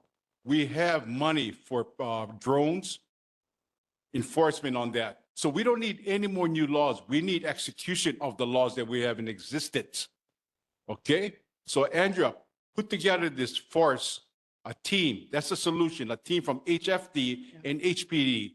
So it'll go up to judicial and it doesn't lose focus on the Madam radar. Put the judicial on the Fine. radar. Wrap it up. They need to prosecute at the highest level. This is habitual. That the Hawaii Revised Statute covers habitual offenders as well too. So it's covered. We don't need new laws. That's execution of that law. Okay, that's the answer. I thank you. I know I bring the problem, but with a solution. Okay, proactive. Thank you. Thank you.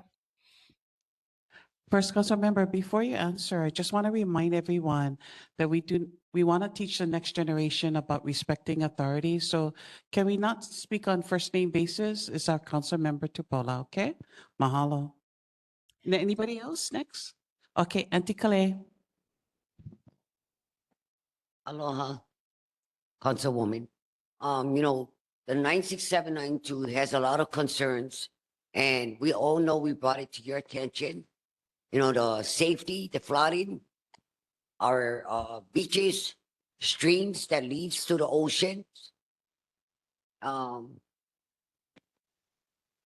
cesspools, conversions. This is a lot of things that are being brought up at the 96792, but for years it had not been addressed. And for the dump that they want to revisit the resolution of 73, Act 73, that's not a solution because it's opening the quarry side again. It's not a solution. And because we're tired of being a dumping ground in the 96792. And on our beaches, you know, when a park is closed, it's closed. And we cannot shoot down HPD because when we call them, they're busy either with some type of domestic or mental health issue out on the street. So I just want the people to know you're supposed to video because enough is enough. The video will tell you guys the story. So, Councilwoman, I want to know when are the people going to be heard here on the 96792? Involving the safety, when there's fire, when there's police department, because the budget comes to the city.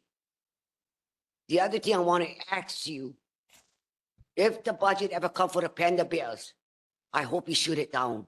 That's not important. Our well-being and safety is important in the 96792. We have been in the back burners way too long. And we have issues on our parks of loose dogs, okay?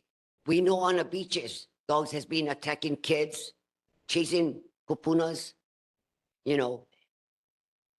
When are we gonna have to, when are the enforcement? We cannot keep saying HPD gonna have to enforce things because when they do, they get kicked out. They get kicked out. So I see an ambitious look in you right now. I like to see the ambitious look moving forward. Auntie Calais, can To wrap better. up your questions. Yeah, to better. Mahalo. So what are you going to do to correct all the problems that we have been facing for years, but yet had not been answered? Thank you. Thank you, Chair, for bringing up your comments as well. I think the reality of this is to be able to see the progress that it's been made is something that as a community leader and as well as the neighborhood board is something we've actively worked on. The changes we've seen in Nānākuli from depots all the way to Ulehava wasn't on accident. We were working with the homeless, working from beach park to restore, cleanup after cleanup after cleanup. And now from depots all the way to Hakimo, people are using the beaches because we were able to house over 60 people. And it's not ending. There's still more to be done, but there's a huge difference that's made there. The second floor of the police station sitting vacant since 2017, and now it's done because I put it in the budget. The landfill, because it was going to be announced to be in our district, is now not going to be because I had to go and sit with every single one of my colleagues and convince them that this is not what our community wanted and this is not what was promised to us. And all of them agreed. The fact that we are able to have 40% decrease of our homeless, that we got money in for Kula drainage, that our game rooms went from 26 to 5 because every single thing that I'm doing to try to assist HPD in what they need. The SRO officers, we've never had it on our island. I went and I worked with DHR to make sure that we could cut that contract. Even the superintendents were shocked. They were like, how did you get them to do it? I was like, I had to work some back deals to make sure that we could get the contracts through so that we're not taking patrol officers off the island. First time we ever had school resource officers, and all the neighbor islands already had it.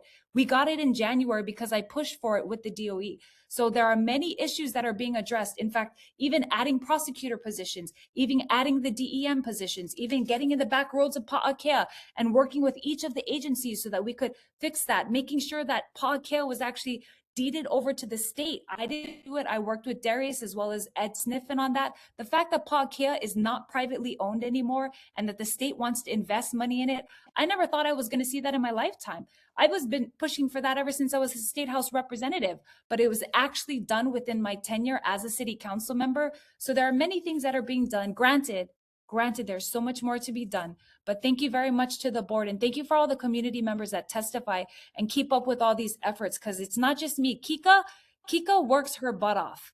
Kika answers the phone call. She organizes all of our cleanup. She does way more than most staff members do. And she's sitting in that room right now. Kika works day and night for this community because she graduated Waina High School. She's from our community and she loves the community. So everyone in my office, we're working as hard as we are because we love the people. We want to do our best in office. So thank you so much for supporting us in our efforts in KL. We appreciate you.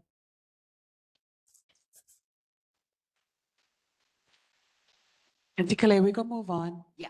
Yeah. So we're going to move on to the next person. I appreciate Thank you, everyone. Yeah.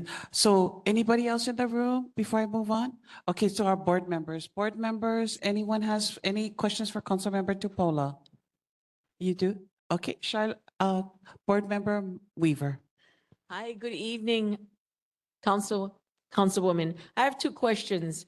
The first is, as far as the buffer zone, is there any, because I just want to make sure that we're not being considered, while you putting the task force together in March, that we're not being considered in our area in the future. So is there any consideration or discussion with legislature to, I guess, expand the buffer zone to allow other areas to participate in, another site? That's my Yeah. first question. Oh, go ahead. I wouldn't know, sorry. It would have to be either Representative Keeler or Senator DeCourt. I haven't heard of any legislators being willing to touch Act 73. As you know, Act 73 was introduced by a member of our community. He lives in Nānākuli, and it was to protect the homes and people that live too close to landfills. But you would have to ask somebody in the legislature if they feel like anyone's going to introduce a law to change that, because I haven't heard of it, but I don't know. Yeah. Thank you. Thank you. That was just really my concern, is not for it to come back here. The other question I had was, we talked about the equipment and, as far as the noise over at Māʻili Beach Park, if a camera could be considered as far as, the noise. We have one over here in Nānākuli, right? But right there with all the big parties over at Māʻili and the homes across the street, is there a way that could be considered for equipment? And the other thing is, like, there's 2 years before the tickets are even enforced. So I'm just looking at the noise pollution. Yeah, I think, well, first off, there's supposed to be rules on the time, right? Because every beach park is supposed to close at a certain time. I know for certain ones, like I was able to help get the gates at Ke'au, so now it locks at a certain time so people can't go in the parking lot and then just do whatever. We actually did get another cattle gate for Black Rock, because same thing, the parking lot by Black Rock is right next to people's houses. So the gate is going to come up next month for that. But same issue, right? Is people don't want people sitting in the parking lot making noise. So it is something that we can talk to our Parks and Recreation about, especially for the parking lots that's the closest to the houses, is to make sure that that is not accessible after hours. Because again, there's no way you can't go. You can still go in there after hours, and then that way at least the police won't have to utilize their patrol cars to go do it, it will just be not able to be parked in. So I can do that on my end as far as like what I think we have purview for. But as far as cameras, we are passing an overt monitoring bill. We do have a few. So we have one at the Boat Harbor. We have one at Cocoa Head. So we don't have tons of them in the city, but I do know that Representative Keela has information on cameras that DOT is using. And that can be used along Barrington. Yeah, thank you. That's a big deal. But really, why does it take 2 years for them to enforce those tickets? Which tickets? The nuisance ones? Right. Shoot, that's like a prosecutor lawyer question. I'm not sure what the lag time is on it. As far as like, because I know when the officers send it in, then from there they take it right and they process it as like a traffic infraction. So I'll have to get back to you on that question. Anyone else on the board? Board Member De La Cruz? Aloha, Councilwoman, I have to, is there possible to have a little bit more budget in the medical examiners towards to alleviate HPD being, homicide is on the rise on our side, and also requesting, doctors to assist in the mental health and within our community? Yeah, we can put it in this next year blessing. I will say that it's so hard for them to find the right people. So we have openings in the medical examiner's office, but it's a pretty lonely and scary job. So we have like a few, but I agree with you. I really do. So let me ask our medical examiner, because we have one. I will ask him what he thinks about whether or not he's having a hard time filling the spots or whether he needs more funding for it. But thank you for bringing that up. I'll get back to you on that. Mahalo. Thank you. Seeing that there's no other board members, I'll be the one with the last questions. So I have a few questions, but before I do share my questions, I did want to acknowledge what you stated earlier. So I've been a lessee since 2001. And of course, I've been on the board when Kim Pine was our council member. And I do have to say, it doesn't happen by accident that we don't have anyone living on our beaches at Zablan, under the bridge, depots, and in front of McDonald's, in the, in the bunkers, and Uliava and Hakimo, and so forth on. It's going around the corner now. And so I just wanted to acknowledge that it does take effort, and I do acknowledge that it was your office and yourself that had made sure that those things that there were moving along the coastline and addressing those issues for our homeless community members. Many may think it's imperfect, but look at what previous administrations have done and ignored the issues. We see our governor as well as our mayor ignore certain issues in our community and then address certain issues in other communities. So unfortunate, but we're fortunate now that Mamanala Gulch is not going to be 2.0. And we'll continue to monitor that. So my first question is, I heard the mayor said he was going to veto the budget from the city council. Did he do so? And what is the next step?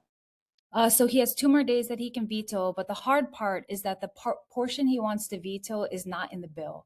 So there's we took out certain positions from a department or a division that we felt like from the audit and from the UHERO report weren't doing what they were asked to do by the charter. So long story short, in the budget, if you don't like something, you can line it out and then you can veto the line, but there is no line that pertains to that division per se. It's kind of a part of a bigger office. So I think they're having a hard time figuring out how to do that. But again, they have 2 more days and we have already scheduled a veto override meeting on the 24th. So if they veto it, we have enough votes to override the veto. So if he vetoes that, you guys have the votes in order to say that again? We have back to your budget? Yes. So we kept the budget the same number. So our budget is almost the exact same number as the mayor's budget, but we changed a few things. We added in council projects, like I added in money for Kaupuni Park. I added in Kula Aupuni drainage. So every time you add, something has to subtract, right? So we added in a few things that the council's members wanted, and then we cut out a few other things, but basically it's almost the exact same number. So there's very, very small changes. It's not even big changes. So to be honest, I don't really think a veto is going to come. Okay, and would it be possible for next month for you to give us a report of what budget items are spearheaded for our community, specifically the Nānākuli Māʻili Neighborhood Board? We would appreciate it. And then I only got two more questions. Next one is the beach cleanup. So do you have any spearheaded coming up for this year? And would you be able to share with us for the next neighborhood board, those dates and those locations for the entire year of 2026, what you have spearheaded coming up? Yeah. Yeah, my district's kind of big, so my next cleanup is next Saturday, but it's at Coral Sea Road in Kalailo, and I'm working with Representative Alcos on that one. And then I'm working on one in July with Representative Muraoka in his area. So I don't know the specificity of that one yet. We're still going back and forth. And then we are going to do one more in the Māʻili area. But board member, why don't I get back to you on that? I'm going to give you the dates, and because we try to do at least 4 a year. So we did Lahi Lahi as my first one. And then this next one that we're doing is the second one, which is going to be the one at Coral Sea. But we will hit at least 4, if not 5 this year. Okay, and then the last question has to do with our Piliokahi Avenue resolution. And the residents of Piliokahi, we would like to know if we can meet with you before we meet with the commissioners in July's Hawaiian Homes Commission meeting, J agenda. We would like to address the commissioners as far as, supporting that name, because there is, I don't want to say Pilikia, I want to say there's Pilina to place when someone has gotten their lease and the name on their lease for a street is a specific name.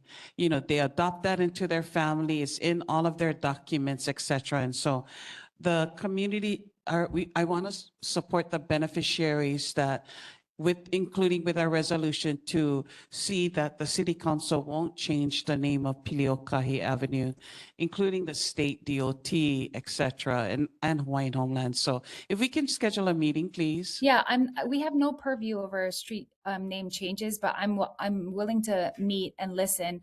But it is not our decision to make any name changes. So, but again, I can sit in the meeting and we can listen to it for sure. Okay, mahalo. And then thank you, Councilmember, for coming in tonight and sharing kuka with us tonight. And then we're going to move on to the next one. Mahalo. Thank you. Okay, so for the agenda for presentations, A on our agenda is Neighborhood Plan Committee Chair Larry Verre. Unfortunately, Madam Chair, he's not feeling well tonight, so we he have won't. Board of Water Supply. I'm sorry? We have. You're gonna speak for the NCO? For Larry Verre? No, you skipped me. Oh, yeah, that's right. I did the same thing that Chair did the other one. Oh, Board of Water. It's in the water. Okay. Go And I ahead, do have Kathleen. important things to share. I'm so sorry, Board of Water. Go ahead, Kathleen. Just to let you know, there were no recent main breaks. I do know we have one up in Waianae, but none down in the Nānākuli Māʻili. I did want to acknowledge, though, back in early April, we did have that one breakdown here in Nānākuli, so I did want to acknowledge that. We're getting ready to send out our water quality report. We do it twice a year now, so June and December, and that will be coming out. And we have on our website a book now that you can look at that will help you explain some of the things on your water quality report. And you can always call us and we'll help walk you through it if you have any questions. Kaukamana Road. I just wanted to let you know we have started the design on that project. We are also we're going to start the outreach to the people who have an interest in the easement. And our count right now of that total people that we have to reach out to is over 100. So I will probably be coming back to this board at some point, and I may need your help in either locating people or getting them to respond. So if you have friends or family that live over there and they get a letter from us in the next few months, it's not a scam. It's legit. So please let them know so they don't think that somebody's trying to scam them, because we're not. But that process is going to take quite a while. But I want to get it started now while we're in design, so we're not playing catch up later, because that will take quite a bit of time. Any questions? Any questions from anyone in the room? Please come to the mic. Anyone with questions for Board of Water? Okay, and then anyone questions online? No one? Okay, moving along. Anyone on the board? We have Board Member Tector, Board Member De La Cruz. Hi, thank you. The paying of bills online, it's not easy to get through. And just because when the banks update our cards and then we have to update, it's not user friendly. So they're having to help us alongside with potential fees, you know, if it's online or not. We don't charge any Okay. fees at all. Even if you use your credit card, we will not charge you that fee. We eat that fee.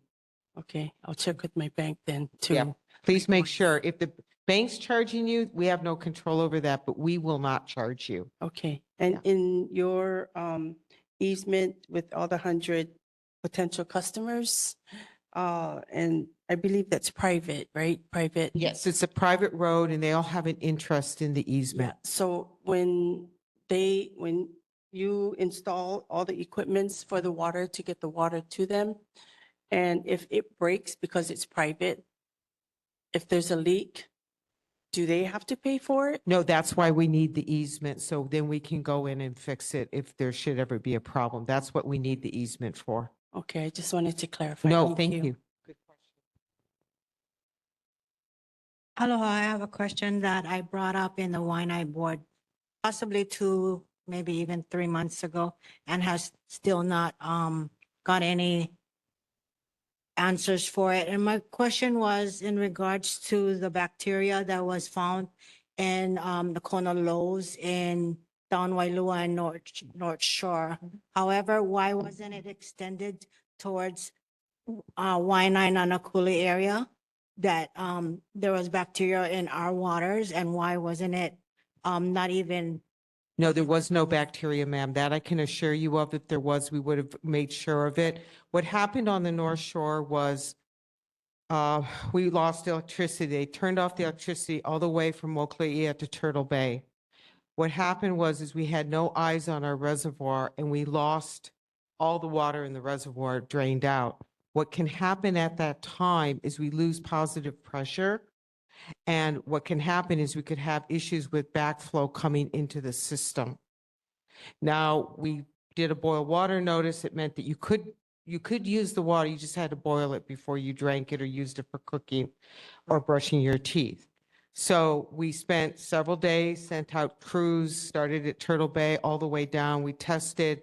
We never found anything in the water. It was completely clean. So we were able to get the reservoir refilled and turn the water back on and well, the water was back on, but tell everybody, yes, you're okay. We never had any reports from this community about any bacteria. We never lost any pressure in this community. We never lost any reservoirs, never drained. Was there any that been tested on this side while it was? We test constantly. If there had been a breach of the system, we would have issued a boil water notice. We would have done what we did on the North Shore. We would have done exactly the same thing, but there was no breach. I guess it was lack of communication then from your staff towards the community as well as for myself asking that question then, because it took about 2 to 3 months. Yeah, I only saw the question the first time, and I thought Kauai responded to it at the last board meeting. Yeah, because I did see the response for your question, so I apologize if it didn't get out to you sooner. I'm sorry about that. Thank you. Board member, go ahead, James. Thank you. For us to live on Kakamana, we all have to repair our own water lines because our water meters are not located in front of our houses. But as far as trying to track down the people that live on the street and whatnot, if you need help, let me know. Thank you. I know a lot of the neighbors that live over there because I do live on that road anyway. So if you need some help with that, then reach out to me. I'll give you a hand. Definitely. Thank you. Thank you.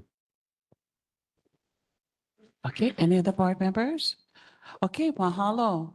Thank you, Kathleen. Kathleen, you may want to stay for Rep. Keela's presentation because I was monitoring the legislature and the Gandala bill. I'm just so happy that our legislatures had done I something about really it. wish I could, but it's an hour for me to get home. Yes, yes. Watch, I have a long drive. watch it on video. Yeah. I really appreciate that. And I appreciate everything that Rep. Keela does for you. He and I text constantly. Thank you. Yes. Rep. Keela, you can come forward to give your legislative report. So we have 3 presentations scheduled for tonight. Unfortunately, Chair Larry Verre is not going to be here tonight. Senator DeCord is not feeling well. So go ahead, Representative Keela. Mahalo for responding to our board members' request for the 2026 state legislative review of the bills that passed legislature this year.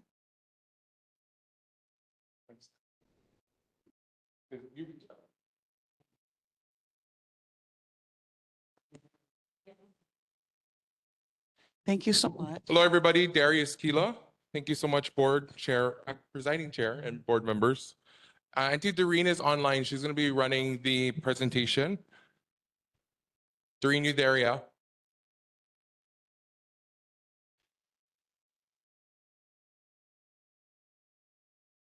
Doreen.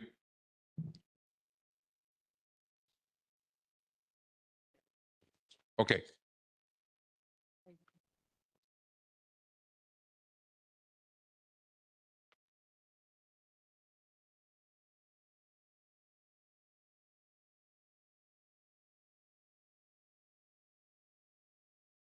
Doreen, can you begin sharing screen, please? I'm trying. Hang on. Let me try one more time. Okay, thank you. Share. Okay. Share. Okay, while she's setting that up, board, I'm going to present, and I know I'm supposed to be up after this, but I do need to go to the airport to pick up my grandma's other grandchild. So if I can do this, and then I just do any. Representative, can you see my screen? No, Doreen. Oh, for goodness sakes. Let me try one more time. I'm sorry.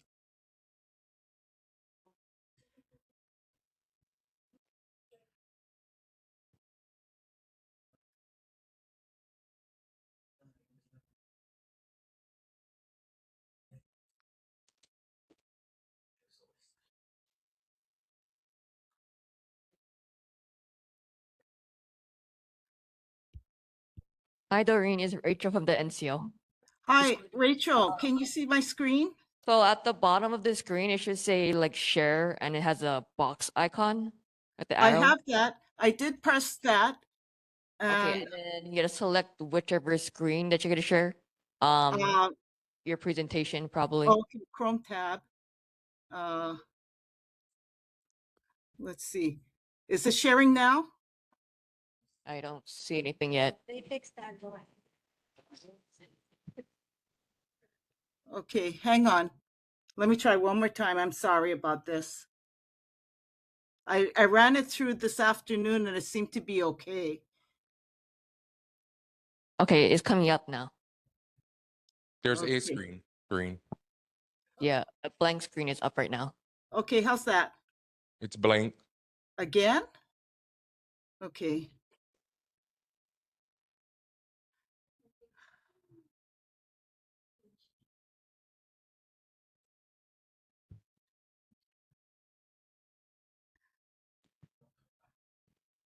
Okay, I'm going to try one more time. It says it's sharing. So right now we see your WebEx screen. Okay. Let me pull up the slides. I have it in a separate tab and it. Can you see it? No, Doreen. I'm sorry. Hang on. Just open a tab from that screen that you're on. Okay, hang on. Let me get my WebEx. Okay, let me try this one more time.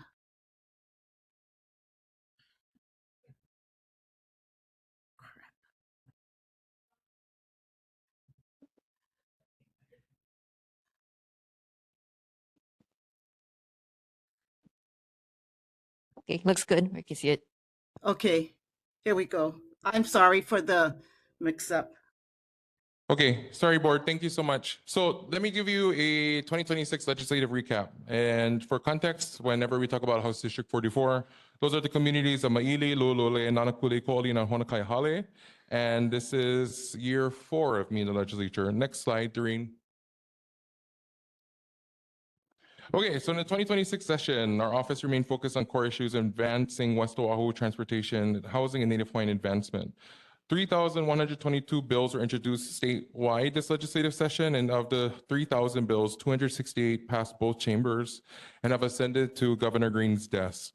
Of those 268, back to the 3,000, I co-sponsored about 285 measures. Over 54 sponsored bills that I signed on to reached the governor's desk. Next slide, Doreen. 2026 session continued. This is my second year chairing the House Committee on Transportation. There were 197 bills total referred to the Transportation Committee of both 2025 and 2026. Of the 50-plus bills, they were taken to conference this year in 2026. Conference is that last period before we finalize bills to vote on. 23 transportation bills passed out of conference and adopted by the legislature.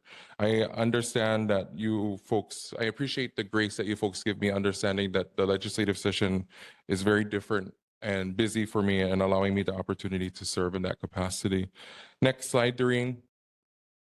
So I want to highlight some of the core legislative wins, starting with Traffic Safety Act 95, HB 1692.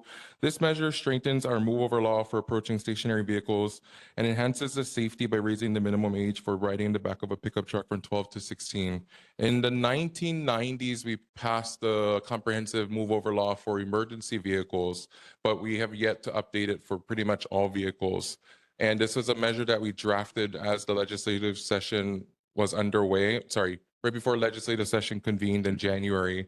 And I think if you folks remember, January 3rd, there was a deadly accident in Makakilo that occurred where a vehicle was in the shoulder lane and the driver who was in the shoulder lane was struck and killed. So this measure now falls into compliance with about 30+ states across the country where all vehicles in a shoulder lane or on hazards in a road, we are by law, you either have to move over to the next lane or slow down to a safe speed and be prepared to stop. Workforce Pipeline, Act 22, HB 1696. This one is a measure that both myself and Rep. Moroka really worked on closely together. We're thinking about the post-recovery of the Maui wildfire. A lot of different things were exacerbated, but if the CDL crisis was one of them, CDL stands for commercial driver's licenses. At one point, there was an estimate of about 200 CDL drivers are retirement age ready. And all the CDL drivers that were here on Oahu and our neighbor island communities all were pulled to Maui and thus have created a problem within itself. So how do we make that pipeline more accessible? This measure allows us to start testing our 18-year-old folks to come into the workforce in the pipeline to make them ready for this career that takes on little to no educational debt and allows them more than a living wage. This opens the access of working closely with different agencies such as our our city DTS when we talk about our bus drivers and our state bus driver contracts. And also acknowledging, right, that once you get a CDL, it's probably one of the most stringent requirements of keeping a clean driving record. And an 18-year-old to 21-year-old, so much can happen. And we know that our youth at times make decisions that can affect them for the rest of their life. So my argument is that I want them to see that they have an opportunity to get an amazing job with little to no educational debt to take on and that they can survive and sustain themselves here in Hawaii. So this bill was signed. And each e-bike regulation, this one is enrolled to the governor. He has indicated that he is not going to veto this one. I think if you folks remember, this is the measure he vetoed last year of mine, which is totally fine. There was a technicality, brought it back, made it that much more stronger. This bill probably is something I can go into depth on its own subject. It's probably the most comprehensive legislation I've worked on of updating different rules, laws, and regulations. And in summary, we start to implement an age requirement for helmets 18 and under. We start to require parent oversight and guardianship for certain classes.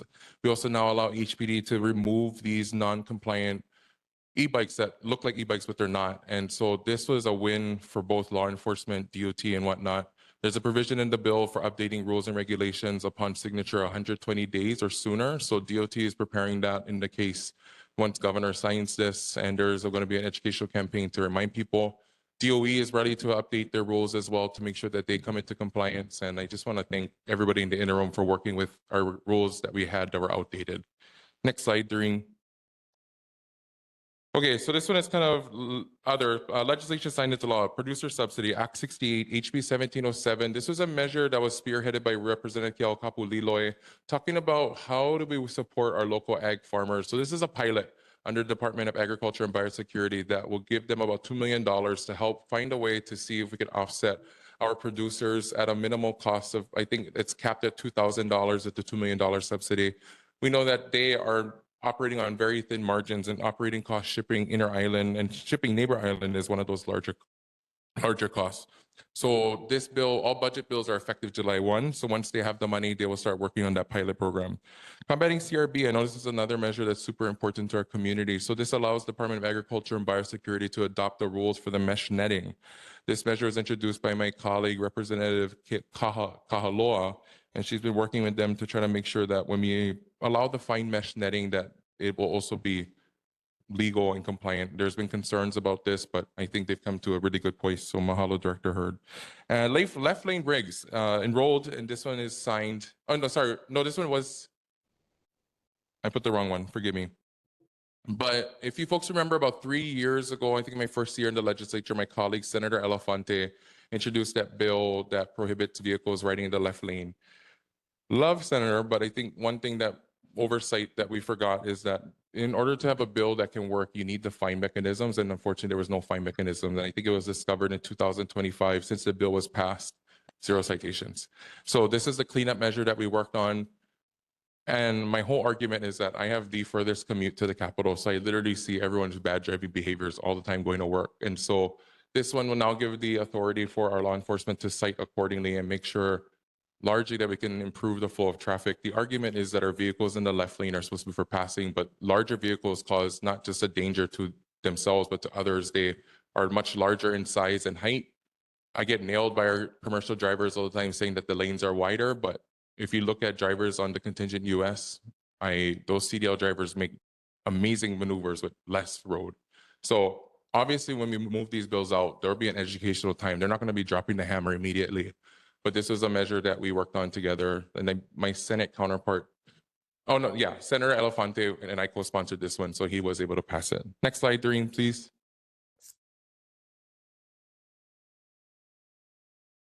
Continuing the discussion of legislation signed into law, updating our traffic fines, Act 73, SB 2697. So this was a bill that I did. It was about talking about largely, I think, some of the issues that we're experiencing. So if I can start, okay, so you folks have seen more than enough times in our community and on the freeway. There are designated times for the use of the shoulder lane in the morning and the afternoon. But I think about our areas and specifically in Ko'olina, when I watch people illegally use those lanes, that's why we put the delineators up. I think about all different communities that have used our emergency shoulder lanes as their own freeway. So this measure now carves out an HRS, a fine mechanism to allow HPD to specifically cite for the reckless, because right now they've been citing for reckless driving or endangerment, but it's just a $97 ticket. The ticket starts at $250, it can go up to $1,000 for folks who are repeat violators. Also, there has been a discussion about I don't use the word derelict, about the discussion of unregistered vehicles, not just in this community, but across the state. So this bill does a cleanup language about how law enforcement can now slowly start to find a way to remove these vehicles, right? And I'm not talking about the 1, 2, and even 3 years. I'm talking about the 10, the 12, the 13. There are instances that occur across the state that are very sad, where you have these vehicles that have committed heinous accidents and you cannot locate the driver, right? Largely because all this information is outdated. And then the other part of this that includes an update in HRS. By 30 days, you're supposed to update your vehicle in the state of Hawaii, but that's it. So law enforcement has not had a mechanism to cite these vehicles for out of state. And my whole argument is that every time you see an out of state license plate that does not have the correct stickers, think about it that they're using our state resources and not paying into our state system.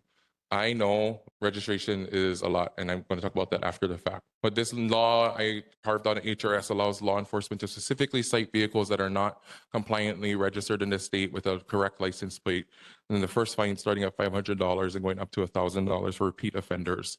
So this is hopefully our intent to have more people come into compliance, because another thing that is occurring, if you have an out-of-state license plate and you commit a traffic crime in the state, to try to communicate with our judiciary systems across different municipalities has been a struggle in itself. So that's my omnibus traffic fine bill. Supporting Pauahi, this is our second bill signed into law this year. The governor signed this one pretty quietly, but it's pretty much amidst the lawsuit that has occurred at the Kamehameha schools. This clarifies in the state of Hawaii that any privately funded scholarships, tuition waivers, or free enrollment does not constitute a contract. And so largely, if you folks are aware of the substance of the lawsuit, is they're arguing that folks paying into this is in violation of the Constitution based on race. So the state adopted legislation that does not constitute a contract. And then ADRLO reform, if you folks know what ADRLO stands for, it's Administrative Driver's License Revocation Office. One part of it that occurs, I know people will still drive without a license, but there are also people that know how to work the loopholes in our system. This is my second year doing ADRLO reform. The first year was with Senator Moriwaki. This year was the one with me. This clarifies the duties and responsibilities of the driver who has been, the license has been revocated, and putting the duty of responsibility instead on them instead of the judiciary to get the license back. Largely what's been happening is that the issuance of the revocation falls upon the judiciary to reissue getting the license back, but now this puts the burden of responsibility on the violator. Sorry, somebody's calling me. Puts it on the violator. So, and then it closes a loophole that they've been exploiting on the day's notice. And this one is a bill that two of the prosecutors from traffic courts assisted me a lot on. Next slide, please. We talk about housing, cost of living. I know that's consistently something that comes up not just every single day, every single session. SB 3125 is our omnibus tax relief bill that at the beginning of the session, I don't know if you folks were following how the governor was proposing rolling back the promised tax cuts. And I think both the Senate and the House worked through I think an amazing compromise where we kept the income tax. We actually are further expanding it to our middle and low income earners. And largely how we balance out the bracket is we've adopted what is coincided as a millionaire tax in some ways. So that new bracket that is carved out and it's supposed to help us balance what we're trying to accomplish. HB 1711, which is our housing access bills, extends the rent to own fixed purchase price period from 5 years to 10 years. A large time what's happening is that as we try to get some of these families ready for home ownership and purchase, that 5 years is still often not times enough. So HHFDC requested the extension and they'll be working with the new rules that we're granting them. SB 2673 is about permit transparency. This gives us more statewide permit data on the public and the public reporting on what we're using. Largely, I want to acknowledge, like, how do we make housing safe, affordable, and still obtainable? Largely, when we put a lot of mandates on housing that plays at the dividend and the expense of the homeowner and home purchaser. Next slide, Doreen. Huge wins for our district, about $48.5 million in funding for capital improvement projects. And next slide, Doreen. Farrington Highway, this is our $48.4 million securing for the 5th lane extension. The first 20, this is our second tranche. Our first tranche of 27 million was just released. The EIS was done on the Farrington Highway widening. The whole intent is to pretty much make what we have at Wendy's and Haleakala area to start going further down. We're going to start with Helilua, and the goal is to go all the way down to Hakimo.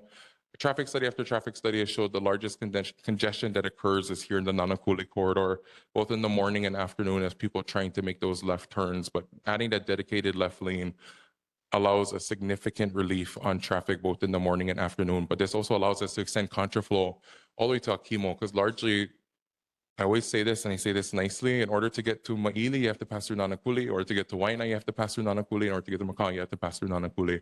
Our Nānākuli community bears the kuleana and respect of helping everybody get home safely. And so how do we help this community as well largely continue to get there?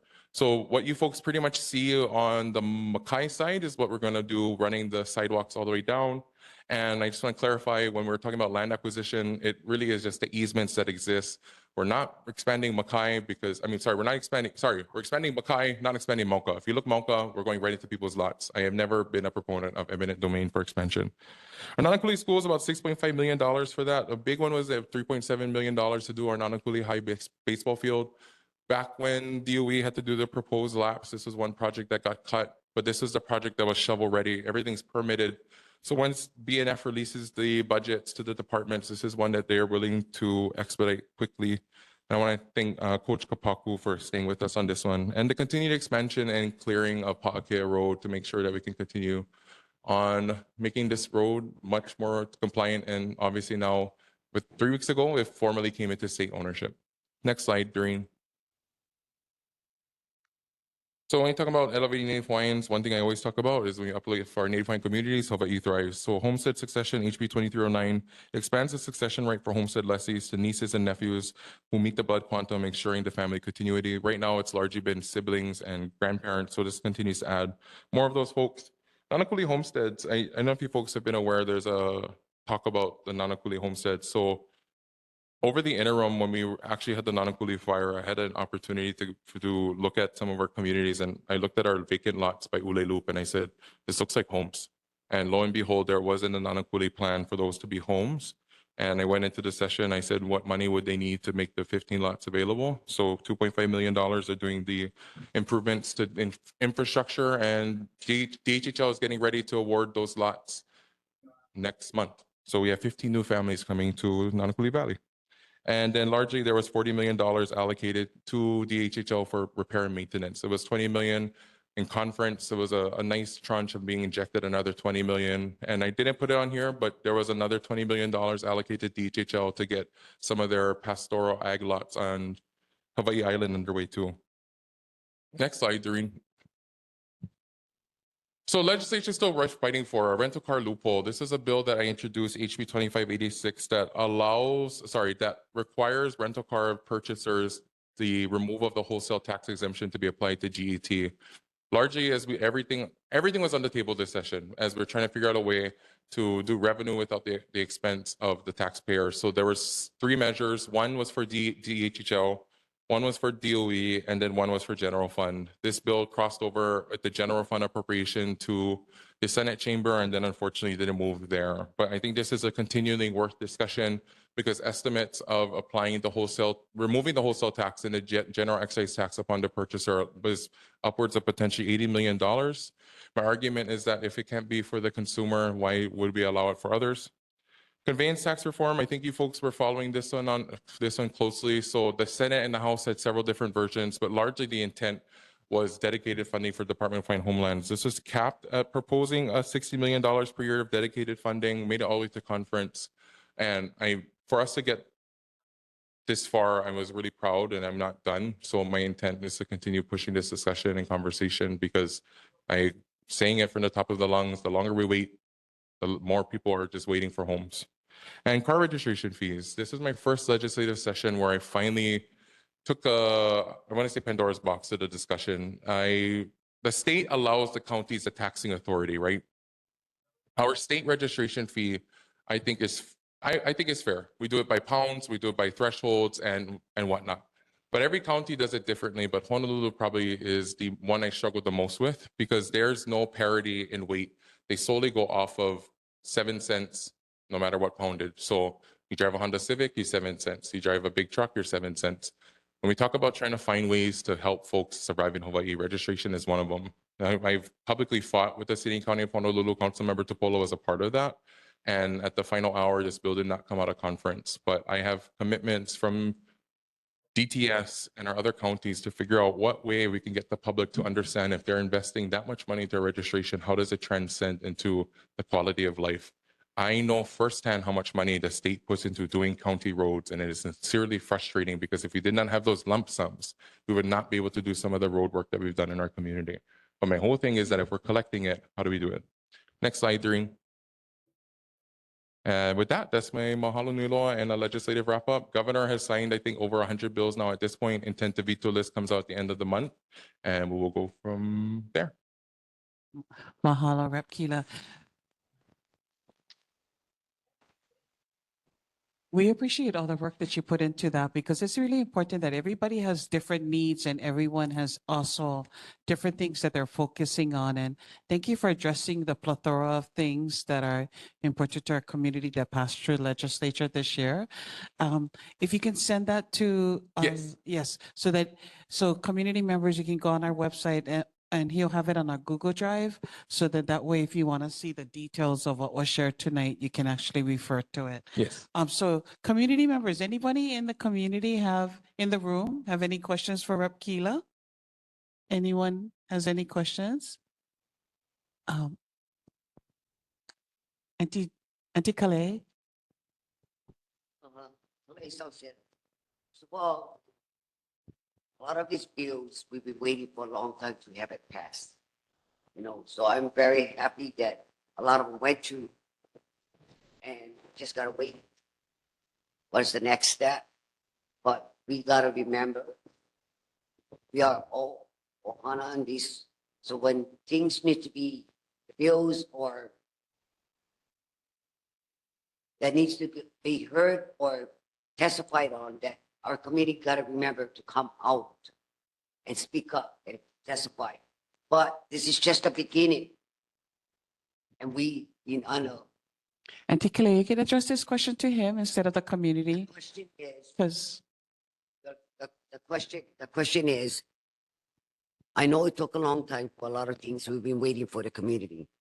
So I thank you on that.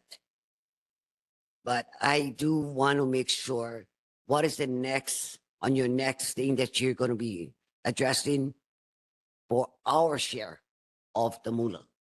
So we can make sure our infrastructures and everything down here, what our school needs, what is the next step you're going to fight for?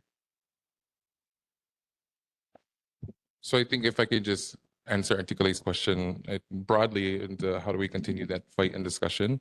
I go back to it as much as it's talking and raising our fists. It's also reminding my colleagues, how do you fund our different rural, urban, non-urban communities? I want to acknowledge that we have been waiting a long time, and I really hope and folks understand to move 5 million is a lot, but now to move upwards of over 60, $70 million to come in this community, that is not a light and heavy lift. It is a kako thing, but it's trying to make sure my community is not, our community is not left off of discussion and care, because every time I talk about we do certificates, I talk about that's my one opportunity to tell our community, my colleagues, about the amazing people that live in this community. And it's reminding them what work we do. I want to think that also when I chair our own one committee on transportation, it not just affects our lives, it affects the entire state. And I'd be remiss to not thank Auntie Doreen. You folks have known her since day one. She not just runs our community concern, she has to run a very stringent committee. So I am nothing without her running all of that together. So if allowing the opportunity to continue to work, I just will hope to see more and more long-time investments come to this community. I say this with respect. Some of the problems pre-existed my existence, but it's in my lifetime I hope to address them. Any community members online? Johnny May, go ahead and unmute yourself, please. Thank you, Chair. Thank you, Rep. Keela, for your report. I went to the HHL geothermal information meeting, and I would like to share with you my testimony with additional information from your report tonight. So Hawaii Housing Finance, okay, so I signed on to 27 committees, and I had a lot of questions regarding housing, and this is one of them. So Hawaii Housing Finance Development Corporation is not required to explore renewable energy projects like the HHL. Why? The agency is a state agency, and their permit is done in-house and not by the City Department of Planning and Permitting, which causes delays. The agency has the full support of legislature of waivers, exemptions like 201H, affordable housing, and annual appropriation, pending governor's signature of $180 million from this past legislation session. Chair Watson's bills on housings were emailed to his office through a dependable resource. it's time to fix the injustice system. And furthermore, there is federal funding from Department of Energy, which is on the federal level. At that presentation, it seemed like the blind leading the blind. They're using the model of New Zealand. The blind is leading the blind. So you mentioned in your report that the conveyance tax of 60 million would annually go to the HHL. Now, is that money going strictly for housing, or is it also going to look into renewable energy? And lastly, the state have an energy department. Why are they not doing renewable energy to meet the state deadline? Thank you, Rep. Kila. So I think your first question was largely just comments about HHFDC and permitting, but if I can, I think the last two questions, if I understand correctly. So let me clarify, conveyance tax did not pass, right? But the way the bill was structured, it was deposited into a proposed special fund solely for the construction of vertical development. When I say vertical development, it's not necessarily apartments. I'm just talking about homes in general off of the ground. The first proposal started 100, we got to 80. In conference, there was a proposal at 20, we got back to 60, but at the end, we could not get the release to do it. So as of right now, that bill is off the table. But I think largely to your concern about geothermal, I have very frank conversations with Director Watson. Like, I understand he is ambitious and wanting to do these different things, but I always tell him, I said, are you going this because you see it, or what is your intent? He's trying to find revenue for the department because frankly, he does not trust the legislature to do their job. I don't blame him. So that's been my whole thing, is that if we can commit to giving the department more than just base funding, but committed, dedicated funding, they can continue to fulfill their discussions and mandates. I always go back to two realities can exist at the same time. We can want them to do better and still want to see them succeed, because I go back to, imagine if the $600 million that was awarded and that was budgeted in 2022 was done 20 years ago, 10 years ago, 30 years ago. But I can't look back. I can only look forward. And this is my continued discussion and conversation with my colleagues. I love affordable housing. I think it works for everybody, but I also love housing Native Hawaiian beneficiaries. I believe in the ecosystem. When you house Native Hawaiians, you're housing Hawaii. People who live in our homesteads are often folks who are working labor, they're working entry-level jobs, they're uplifting our different communities that allow tourism to exist. So that is my continued call at the top of the sky. I would be remiss to not thank our Native Hawaiian Caucus Chair, Representative Kahaloa, because for her to ascend into position of Majority Caucus Leader and having Native Hawaiians, it's one thing to be Native Hawaiian in the legislature, but it's Native Hawaiian in the legislature to have the prowess to move through the systems that have often not served us. It is another challenge within itself. So for all the progress we've yet to make and the progress we make, that is my commitment to moving forward on moving this discussion.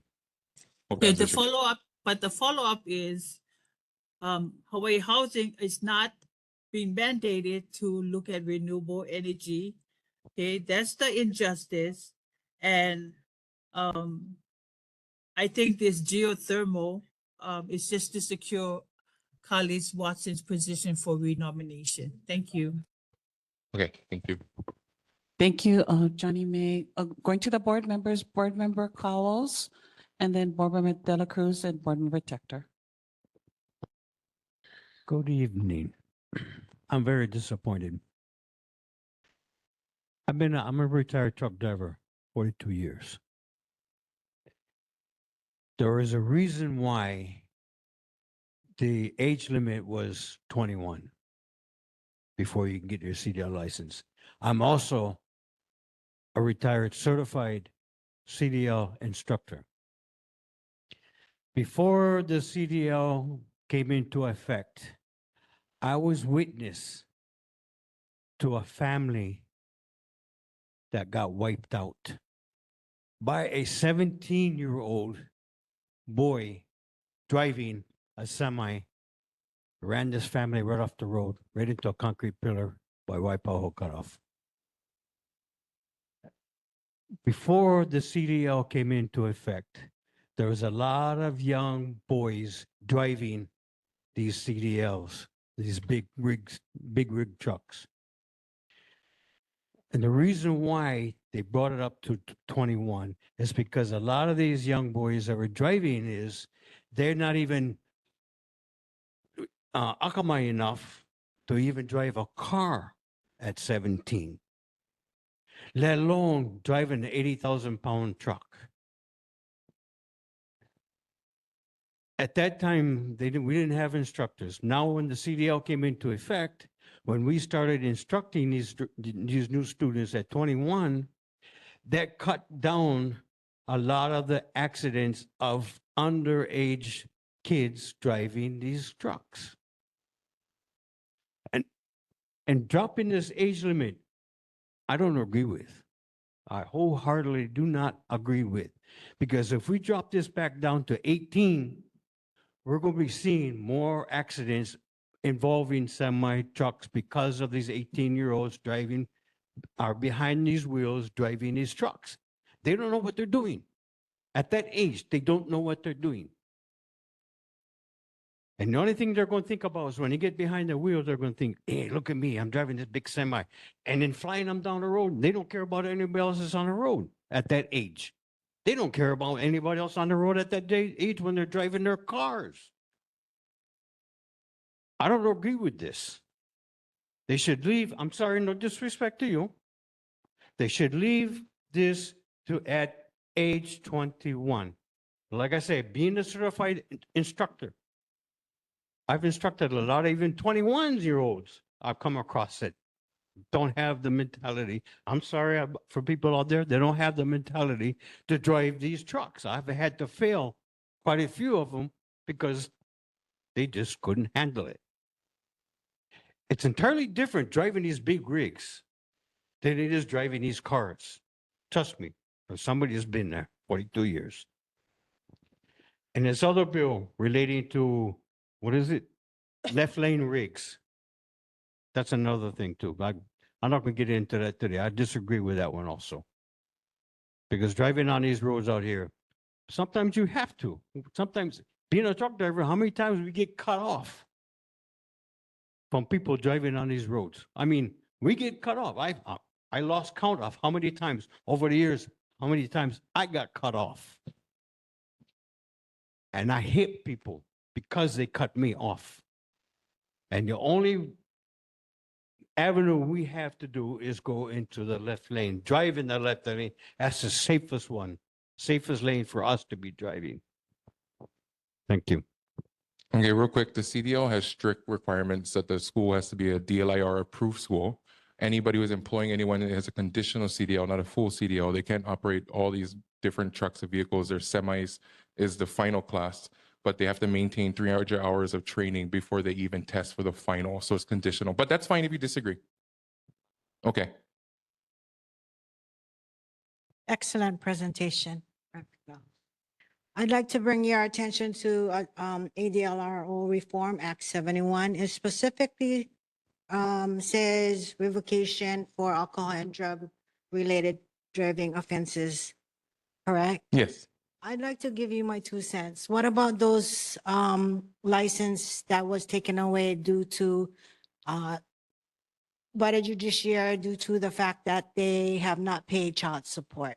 How does the state allocate that to try to help as well to get the parent to also be able to go to work and eventually pay the child support if your license has been taken away? Could you look into that, please? I want to clarify. So a license revocation and a license stop are two different things. From my understanding, because we've had two constituents that have reached out to our office, when they can work with the Department of Human Services on what technically plan when they put in the stopper for the license, they have done conditional releases for the stopper. So revocation is different from a stopper, and the revocation is not applicable to this situation. So I would ask if there's somebody experiencing a situation, we'd be willing to help them work with a caseworker to find out how they can get that stopper lifted or removed. Thank you. Mahalo for that presentation and hats off. You know, if more of our legislators would take the time to come to the community and reach out, and they'll honestly get our hearts. Your O2 HB 3123 with the support of Pauahi. So because of that, with having to pay when they were in commitment schools, oh, it was found maybe illegitimate, but does that mean parents that paid into that could get reimbursed? That's a You know, discussion. Yeah. We've had that with their government relations folks. They're obviously people who have welcomed the opportunity now that there is no tuition, but then you have folks who have paid for it 18 years of their children's lives.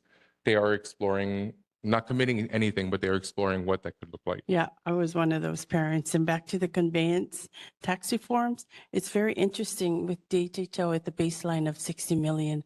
We don't even have that many on the list. So can you imagine if they gave each of us $1 million, what we could do with it and not be that poverty stricken and waiting and kind of, if we're going to do that, balance the businesses and the corporations that have flooded our islands so that we don't see the, as they say, old school colonization, but bringing it forward, we're westernized already. So if I could get one of my family members off the beach, I did, but I know how much it costs to take that person off. So 60 million and conveying the tax reform, balancing it out with the business and then getting people on the line, hats off to you. You did 15 out of your budget, but we need more. We need more voices because everything you guys pass, he passes, the state of Hawaii benefits. This is all money driven, everything for us that would kind of show that not only did you pound the pavement and we fought with you, it's okay, now we can actually say there's more people on the land and we can afford it. There's more jobs, we can afford it. So thank you for your hard work. In the meantime, my only question is, can we get more people on the land? Yeah, so I think there was a question that Board Member Perry brought to the Waianae board when we were there, and it was talking about allowing DHHL to exercise their permitting authority. And when the mayor's office responded, I had responded on the side that I said that is not true. Because every time DHHL has exercised or proposed exercising their authority, the county has struck down on their municipality powers and has threatened to not accept roads, has threatened to not give certificates of occupation.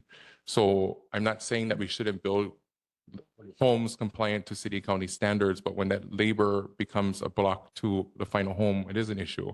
And to your point, I understand not everybody wants a finished home. I've asked in 2 resolutions to identify an indigent pathway for Native Hawaiians who are below the 30% AMI threshold and what that could look like to restoring them to land. And then the other part too is also uplifting people who have been waiting.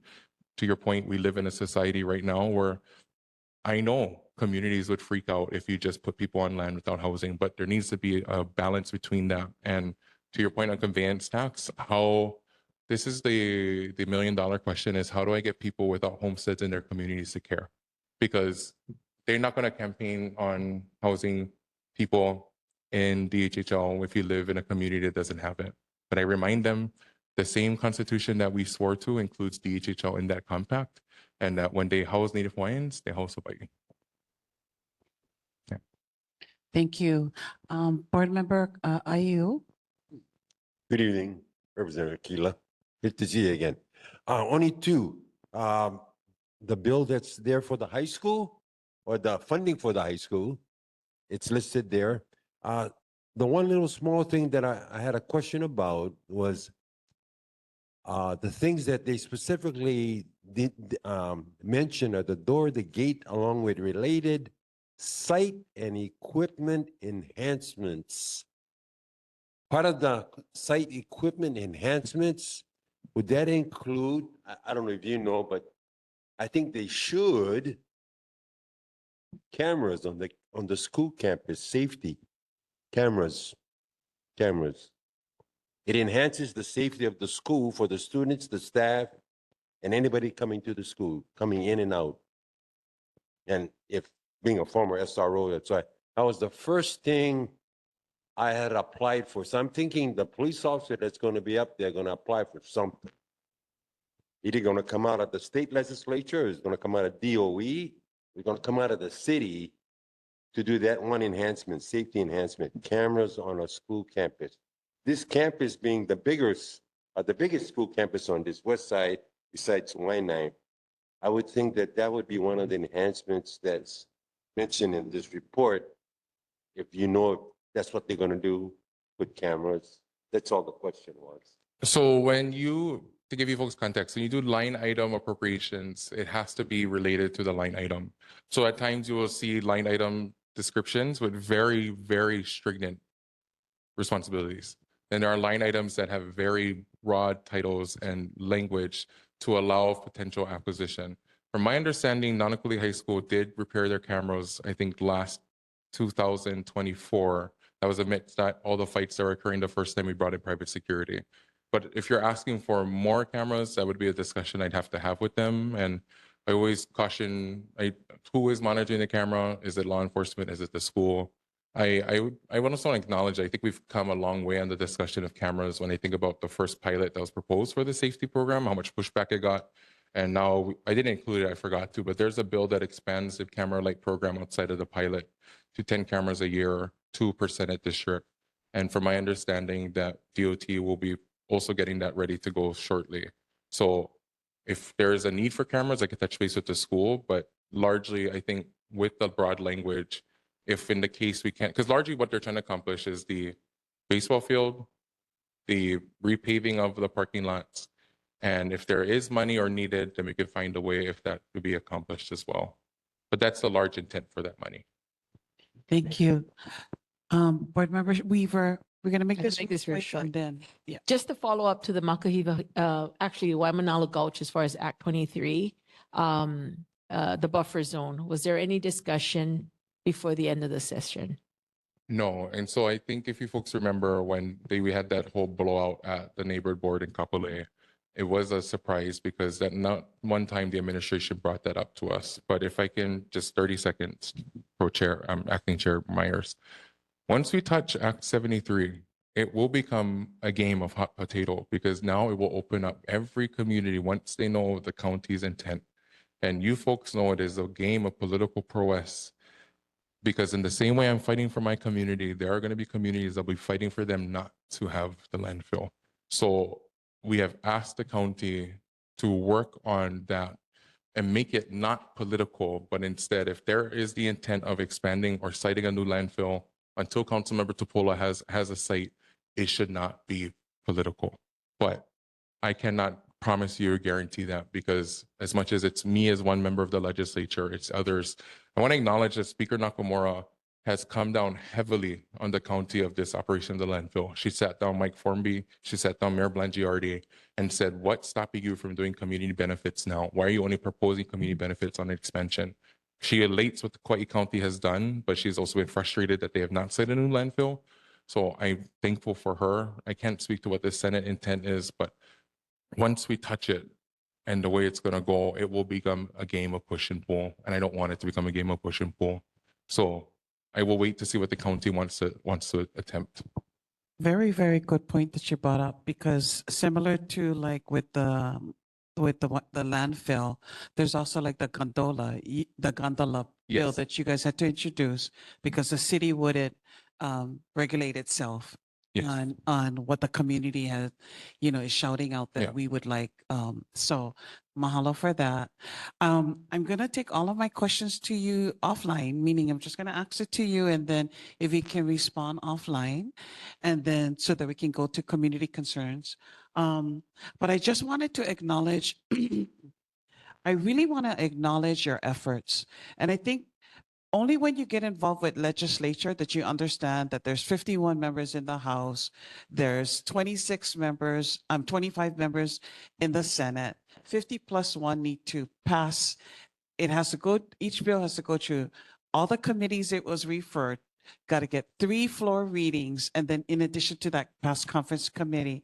So for you to have had 4 bills that went to the governor's desk that you introduced is monumentally, I mean, when you look at how many bills that Civil Beat talks about that was introduced, that actually went through the legislative session and that ended up on the other side of conference committee heading to the governor's desk, that is monumental to have 4 bills passed. So, and these are bills that even myself went to the legislature to ask for support on it relating to transportation as a transportation chair.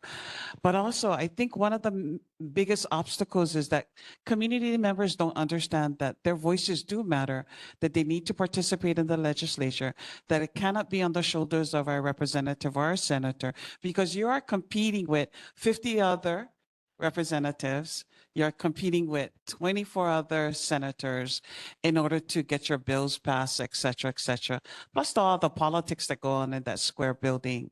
So, you know, I'm looking forward to offline on the Lau bill. What happened with that? What are the town hall schedules that for the rest of 2026 through December that you are going to be having? We always look forward to that. And then what about the traffic safety measures that are going to be held? That's going to happen in our community related to Tehana Mahelona, but also complete streets, that the funding that is going towards that. Yes. So I just want to applaud you for putting this together, because, you know, we put out the Kahea and Acts, and you just came out, I mean, with this very extensive report that many of us are going to have to keep going back to.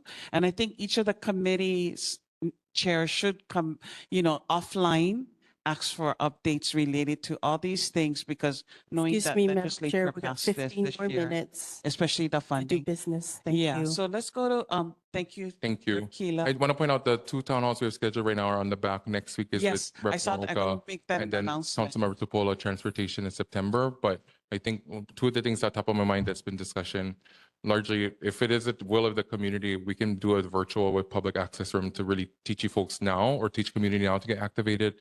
And maybe my housing chair, my colleague Rep. Evelyn, can really delve through policies that hurt and affect housing.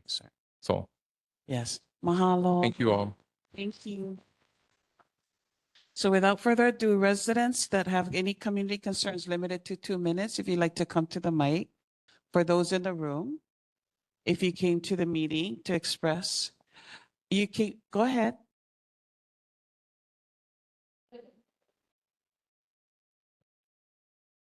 Is she community?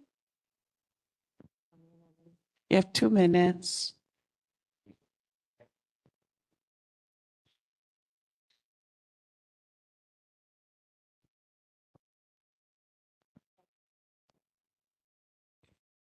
Good evening, everybody. For the minutes. Aloha, good evening, everybody. Thank you for this forum for community members to come and listen to what's going on in the community, what the concerns are, and if there's anything they can do about it. Acting Chair, thank you for bringing up and reminding everybody that participation is vital in order to make everything work. And I'm going to touch on that a little bit today. So my name is Randy Jung, and I'm here from a State of Hawaii office. It's a new office called the Military and Community Relations Office. Our office is new. It's just a little more than 2 years old, and we work on efforts that help strengthen relationship between the DoD and the State of Hawaii and its residents. There are many projects that we're working on, but the most important initiative right now is something we're calling Community Conversations.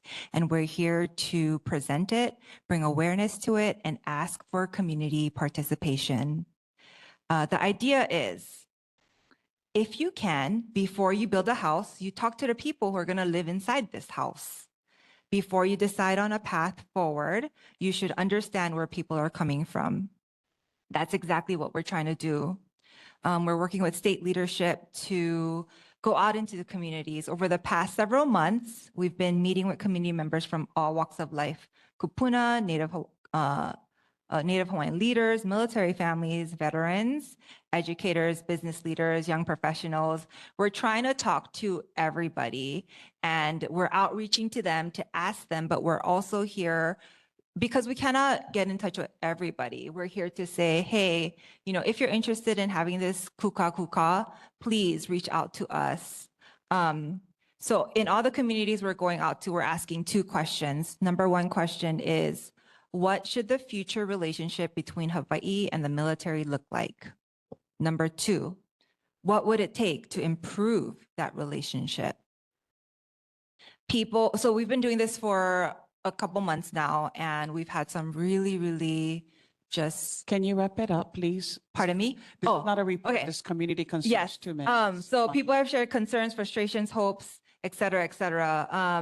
This isn't about convincing anyone of anything. It's about listening, learning, and making sure community voices help inform future conversations and decisions at the state leadership level. These notes go back to the governor's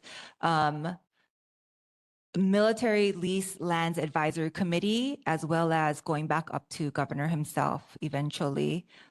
So again, it's called Community Conversations. And if you're interested, I'm going to stick around until the end of this meeting. I have business cards that you can take with you, but also I'm going to pass these around. This is a QR code to our website where you can learn more about this initiative and then also express if you want to participate. We've been out in Mahalo. And Mahalo. we'll take your flyers and share it amongst our board members. Mahalo. Any other community members, community concerns? Everyone, 2 minutes, please. Okay. Go ahead, Pikachu. I'm not that tall. Hold on. Uno momento. por Community favor. concerns, yeah? Got you. Okay, ready, timing, go. Aloha, Pikachu, Shelby Billionaire. I know I got 2 minutes to wow and dazzle you all. So going back to OHA trustee, and I want the numbers. So if I could get one of the board members help with a calculator. So I'm going to show you why we need more of your support. So when I ran the math, we're going to verify here. Pikachu, this is not about campaign. No, it's not. But This is community yes, concerns, it's my community not concern. campaign. I'm going to show you the math. But you preluded with at-large OHA trustee, which you said you were running earlier. So I'm just going to have to ask you let's move on to the new, because This is my community concern. You preluded it with at-large OHA trustees, which you said you were running earlier. You did not start it off with a community concern.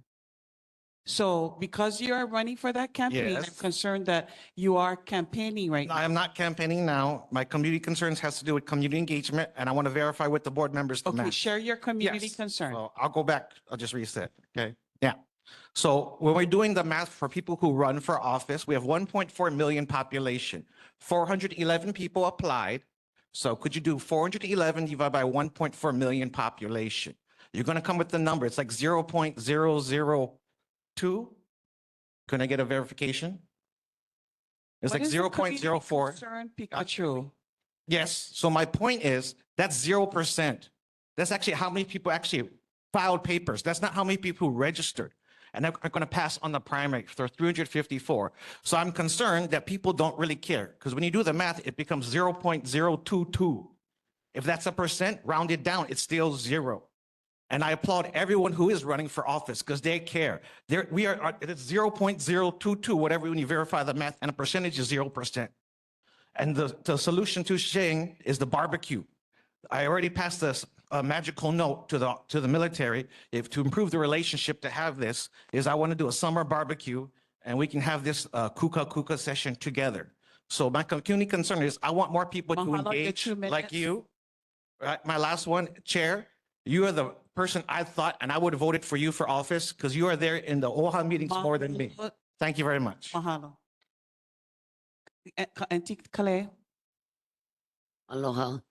You know, a lot of us has community concerns, but I like to thank the board because we bring our community concerns to them and our reps, our legislatures.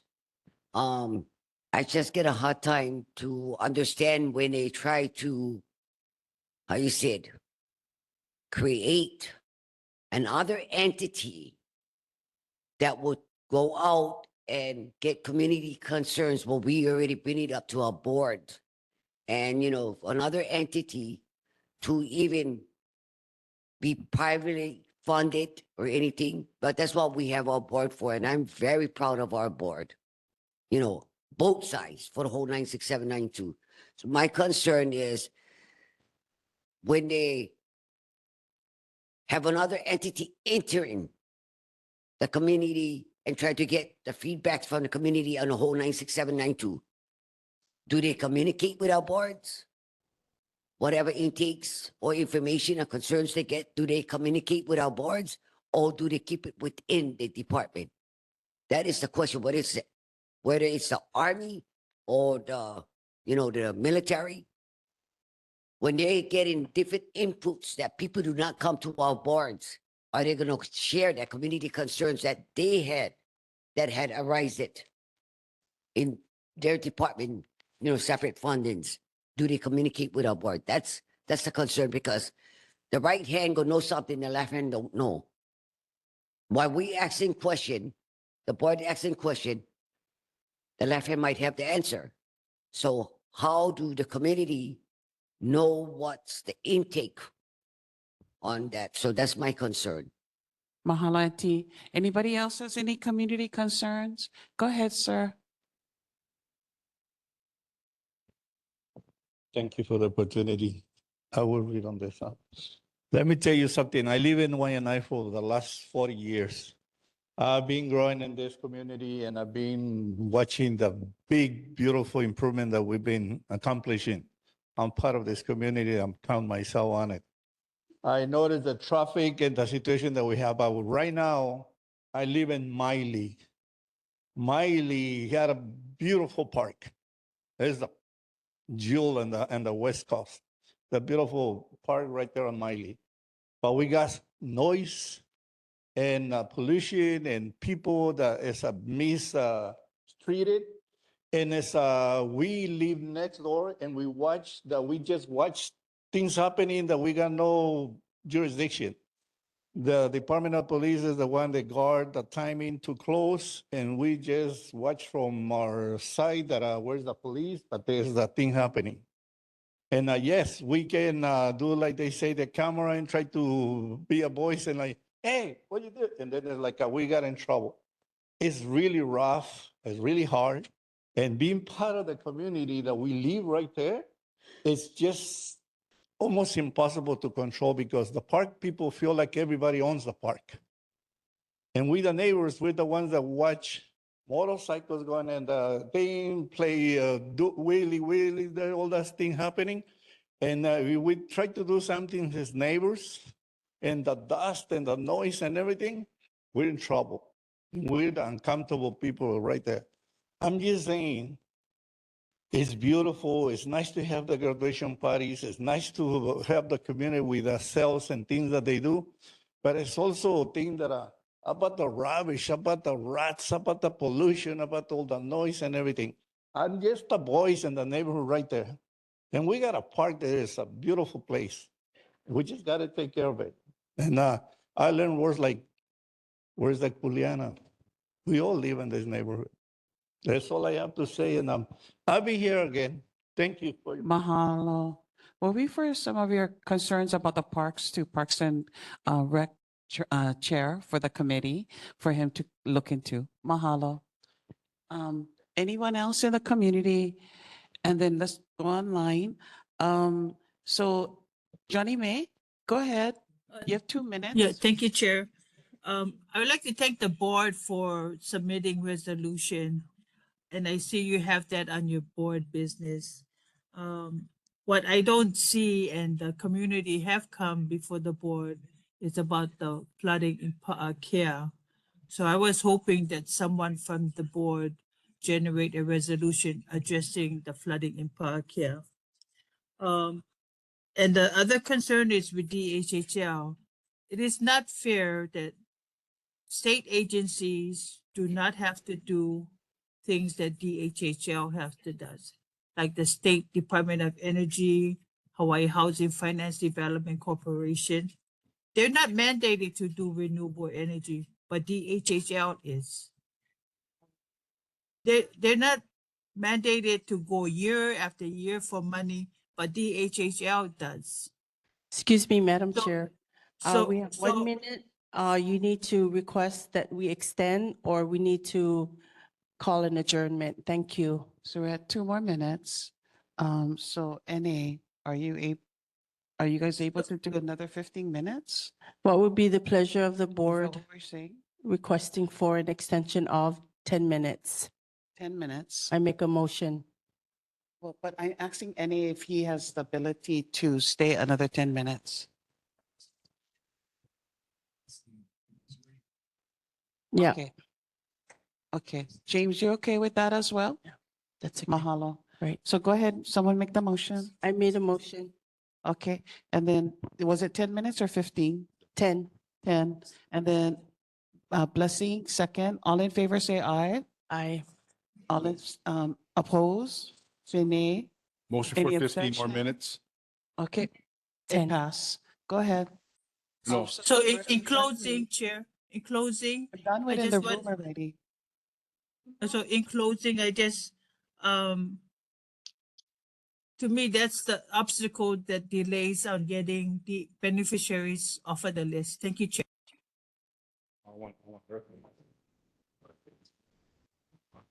Thank you, Johnny May. Who's the other person online?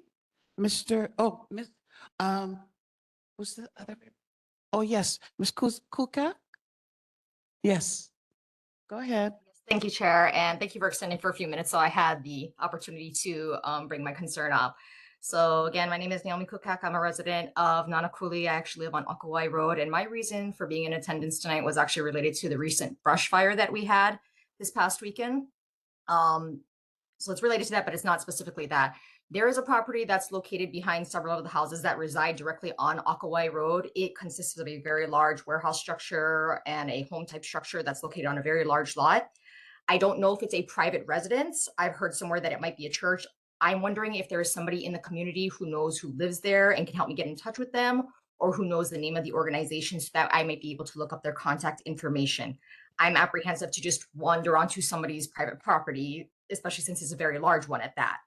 Now, the reason why I want to get in touch with them is because of a potential wildfire risk. It's a very large parcel that has a lot of dry grass growing on it. The owners themselves actually do very well at maintaining most of the property, but my concern lies near the perimeter, particularly the shared fence line. The parcel appears to have been graded in so it sits a little higher, and near the perimeter is an embankment that slopes down towards the homes that sit in front of the property, and it's completely overgrown with tall grass. Because it's sloped, I understand that they can't get a mower in that area, but as we move further into summer, that heat will cause it to dry out, as it does. But that brush has continued to accumulate along the fence line for a few years now. And as somebody who works in an environmentally conscious field that often coincides with landscape restoration and fire-prone biomass, I see that as wildfire fuel and an inherent risk, especially when we've already seen several brush fires in our community within the last year. As a homeowner, worrying about brush fires causes a palpable level of anxiety, and I would really like to be able to work with the owners to address this concern and be proactive in preventing such an event from happening. And so I would really appreciate any Can you wrap it up, information. please? Yes. So I would really appreciate any information that might be imparted from either the board or the community to assist me in reaching out to them. Mahalo. Thank you so much for understanding with the time limitation. Since we got 10 minutes extended, I'm going to move on to those two that are in the room for our federal and state officials. Starting with Army Representative Major Tichi. Yes. Mahalo. All right, aloha. I'm Lieutenant Colonel MacArthur. Just real quick, Army Garrison Hawaii, just one announcement. We're holding 2 job fairs this summer. So we'll have one on the 24th June at AMVET's West Oahu Veteran Center and 21 July at the Alu'umanu Military Reservation Gym from 8:30 a.m. to 2 p.m. on those days. I will save the rest for time. Thank you. Any questions?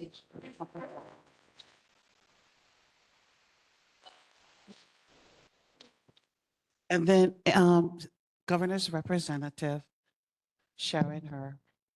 Thank you, Austin. Thank you. Thank you for Acting sticking Chair. it through. Yeah, We I didn't appreciate you. expect It's my been East 3 Coast hours. jet lag to kick in, but it's beginning to kick in, Mr. Alia.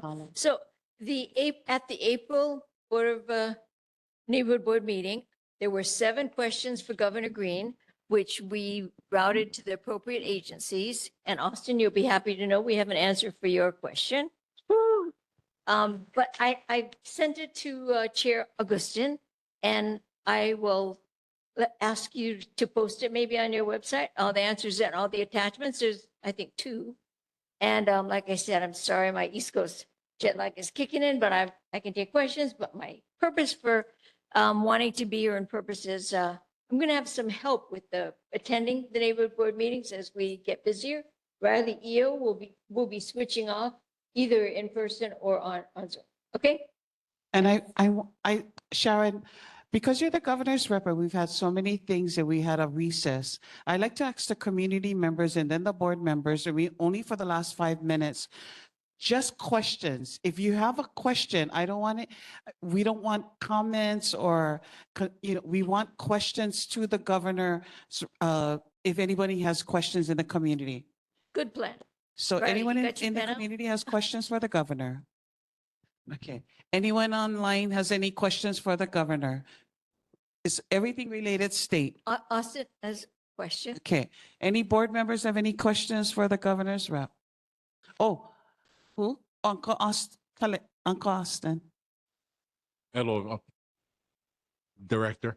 The question is, now we just got surpassing the Konalo flood mitigation. Now we're up to now the fire mitigation. How are we going to surpass that with DLNR? Because they own 70% of our land on this island. How do we suppress the fire? If you can come back next month with the answer. And then any board members, do you have any questions for the governor?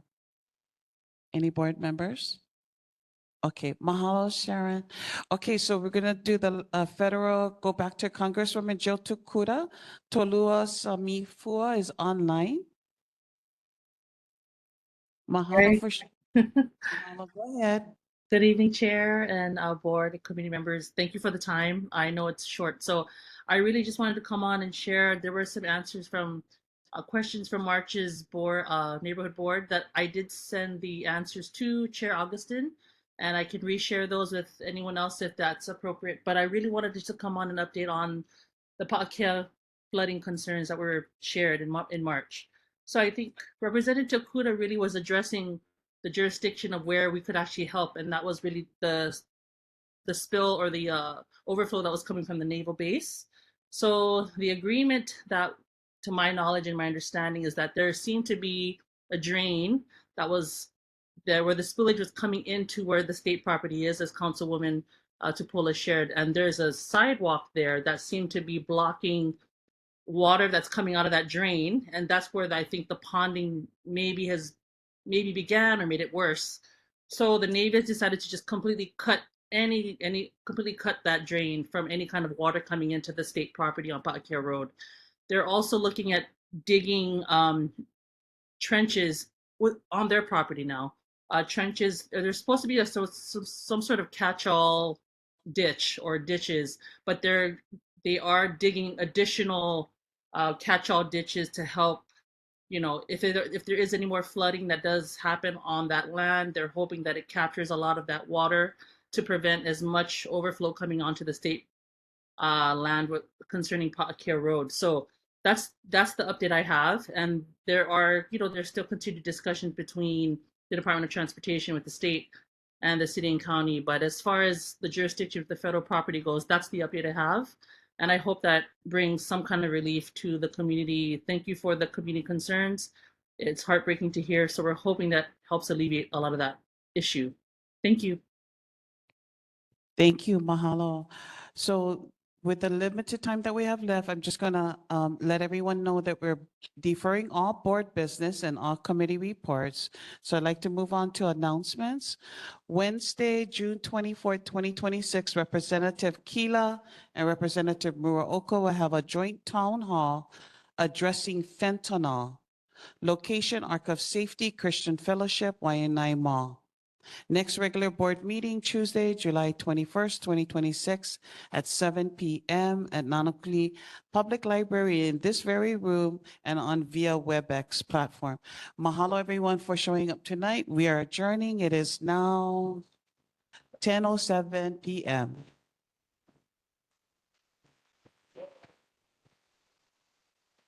Thank you.